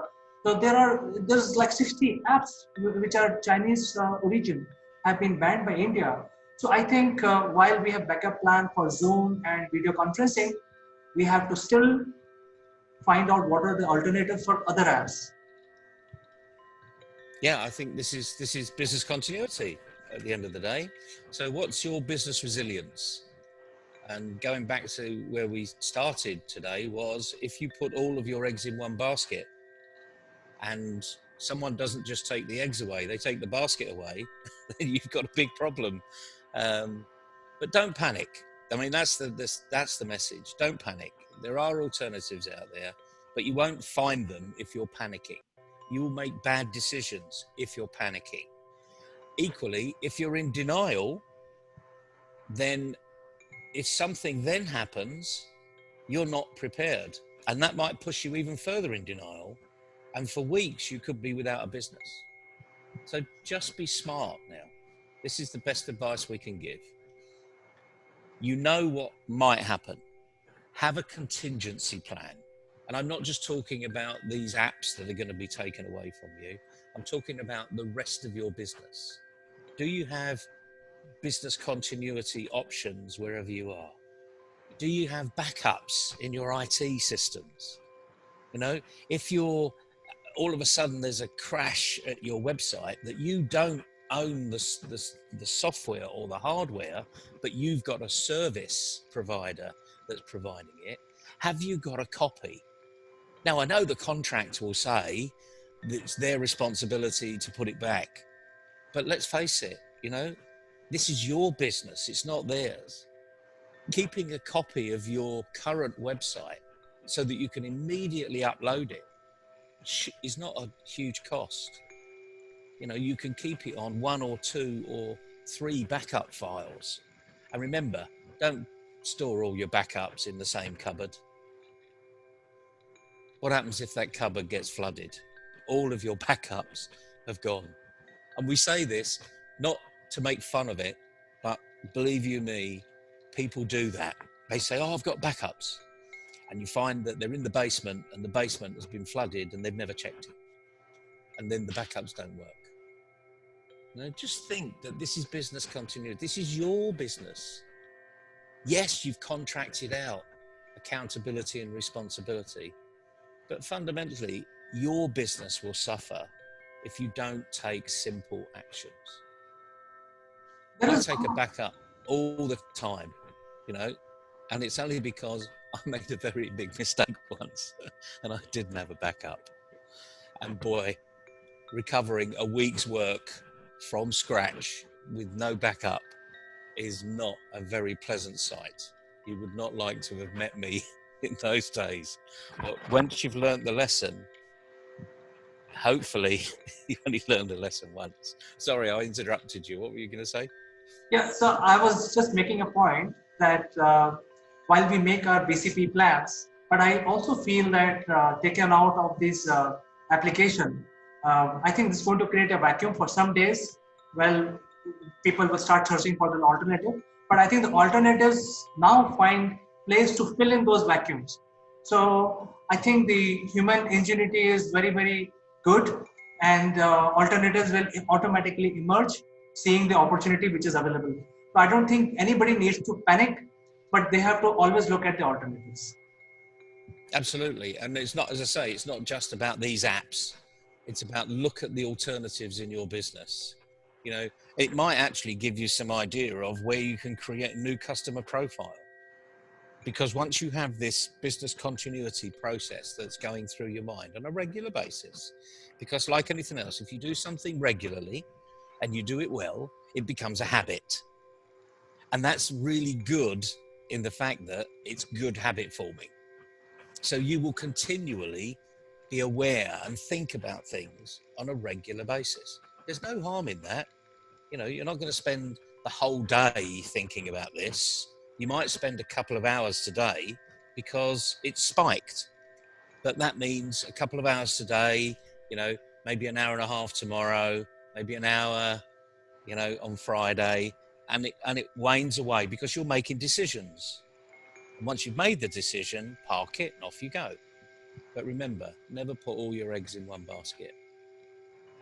Always have a contingency plan. That's the message for today. It's a very good message, considering the hot news is that the India bans 60 Chinese applications. So I think it's very apt. So Neville, pleasure talking to you today. Tomorrow is Sortie Wednesday, and viewers should watch out for the Sortie Wednesday, where we will talk about presentation skills while making a video. So do tune in, and we will catch up with you tomorrow. Bye, everybody. Bye.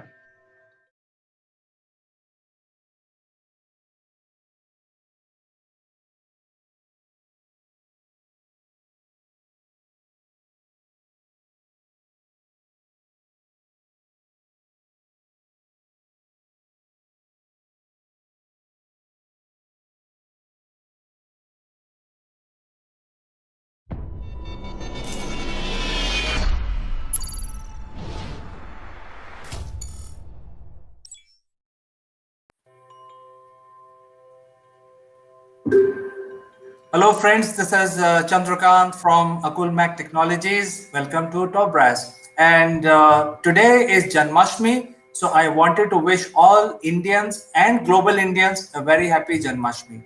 And with this small wish, let me also invite my friend from UK, Mr. Neville Goon. Good morning, CK. Good morning, everybody, and happy birthday. It's a long history, as they say, but definitely worth a celebration today. Yeah, it is. It is Lord Krishna's birthday, so there are a lot of celebrations. So Indians are celebrating, but today is Sortie Wednesday, so we should move on, and we should talk about Sortie Wednesday. Another and how's your awareness going today? Do you notice anything? Absolutely, you're back in your flamingo shirt. Well, it's Sortie Wednesday, so I thought we would reinforce our message to people out there. You need to stand out, and more importantly, being Sortie Wednesday, you need to be consistent. So, hence the flamingo shirt. This flamingo shirt has had more of an airing because of Sortie Wednesday than any other time this shirt has had. Normally, I use it when I go on holiday. I'm sitting around the pool or on the beach. So now you can see, at least I'm consistent in that arena, but I'm consistent with Sortie Wednesday. So stick out. Here's the message, first message for the day. Make sure you're sticking out from the crowd. Absolutely, and I think that's a very important tip that you are giving to our contestants, Neville. Basically, being constant and consistent is important. Many people, many smart people, or people who are already running their channel, they give number to their videos, and their videos are very well researched. So that's why they're able to give numbers. So they will have episode 1, 2, 3, 500, and so on. So any viewer who are watching their videos, they know exactly that, just like a book, which video to watch for what information. And you can stack them all in playlists. And the second thing is, if you are maintaining variety on your channel, you can have multiple playlists. It cannot be a hodgepodge of jumping from one subject to other. It could be very, very counterproductive for your channel if you don't maintain them in a proper sequence. Yeah, you're absolutely right. And you mentioned one word in there that we do skip over a lot, actually. This little word called research. Research your topic, because if you're not if you don't really understand your topic, how are you going to express yourself in front of that camera? So the more research you do, the interesting thing is, the less you know, because there's always more research and more, and all of a sudden you find something over here that's really interesting. The point is, you can overplay this and you can forever be in research. But the thing is, get the headlines and then just slightly go underneath the surface, because that's all you need to do in what we're doing here. We're not asking you to be a subject expert on, traveling to Mars or how do you do a moon landing. We don't expect you to be that industry expert with a PhD and a second PhD in astrophysics or whatever. We just need you to be entertaining and engaging. And that's all we're looking for here. Just a little bit of entertainment, a little bit of insight, but engage us. Because if you don't engage us, actually, we'll just switch off.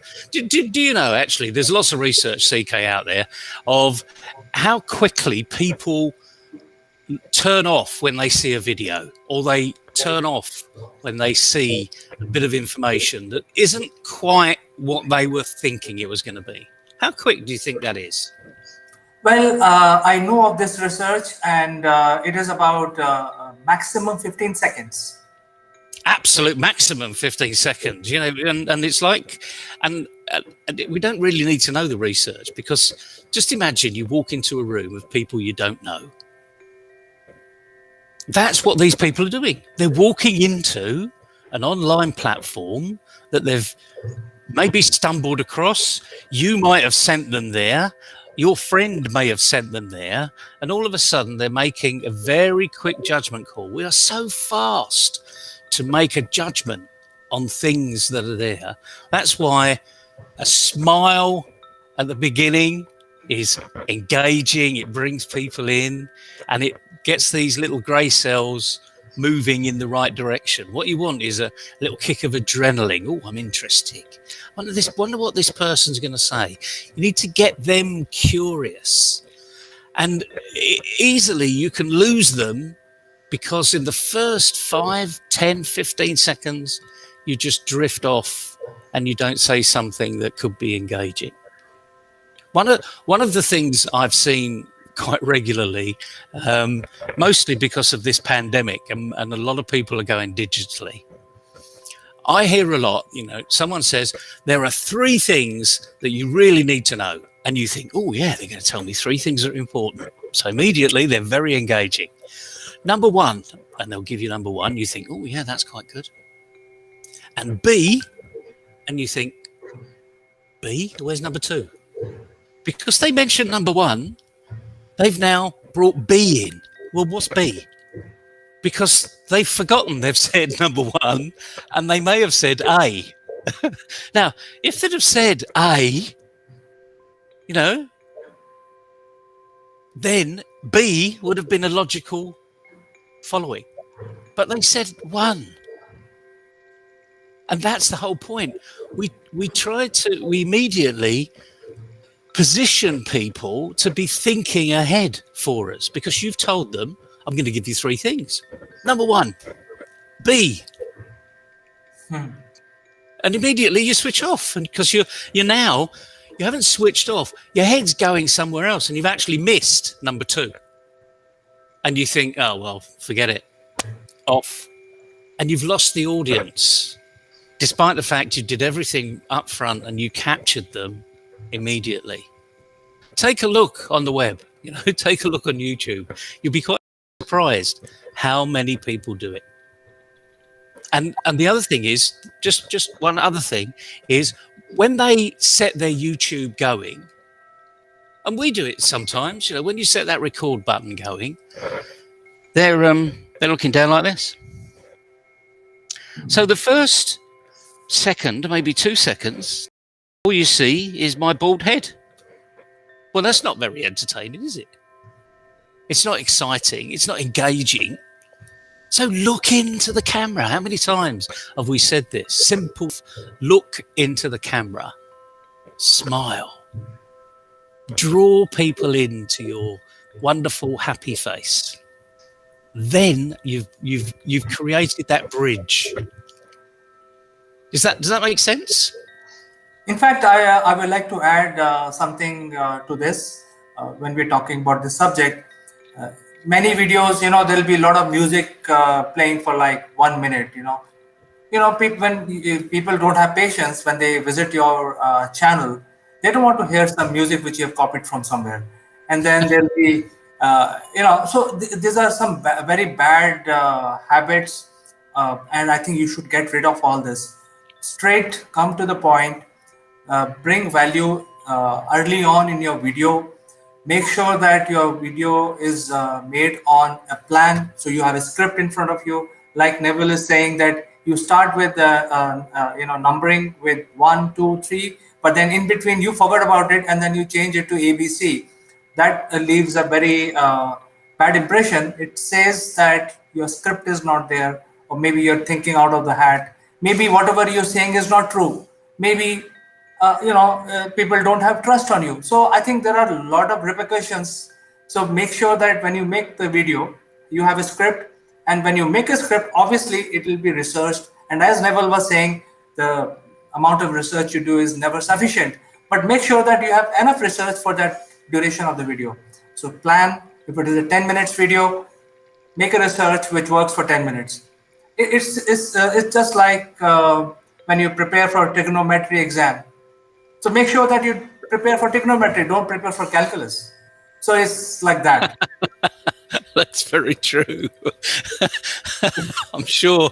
Well, I can remember one occasion I did turn up for one exam thinking it was something else. Fortunately, I was well prepared anyway, because it had switched. I thought it was one in the morning and one in the afternoon, and they were different exams. They were different exams, but I'd switched them.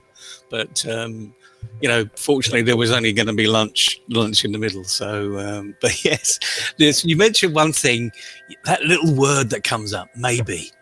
You see, people really do start to fill in the gaps. They use their imagination. So, friends, because although the majority of people are not in this can-do attitude, they may be have a can-do attitude when they're looking at your video. And if they are, they're thinking, they're listening, they're being entertained, they're being engaged. They want you to entertain them and engage them. So they're almost willing you on. So don't lose them. Don't let them use their imagination to go somewhere else when you're giving them 90 seconds of absolute poetry. I mean, that's really what it should be. And remember, going back to the first examples we gave you, 5-6 weeks ago now, split the 90 seconds down into little bite-sized chunks and get that flow moving. Because if you get the flow right, guess what? You're a storyteller. And that's what this is all about. It's about telling a short story, little engagement, bit of entertainment, maybe a little bit of education if that person had never heard this before. What you want to do is leave them hanging, leave them unfulfilled, leave them wanting more. Every good actor on the stage leaves them wanting more, and they give their applause at the end of the performance because they say, yes, we want more. On the next, what do they say? What do they say at the end of it? Encore. They want more. Okay? You've got 90 seconds. Get them into that encore mode. Absolutely. Once you start doing it, once you start doing it, it's easy. It is. In fact, you have summarized beautifully, and I think one of the word that you mentioned is applause. So in this arena of video making, the applause is subscribers. So what you get is applause, and you increase your network. So thank you very much, Neville, for giving this very, very important tip today to the contestants of SOTI Awards. We'll catch up again tomorrow on some other subject. Have a good one. Happy birthday. See you tomorrow, CK.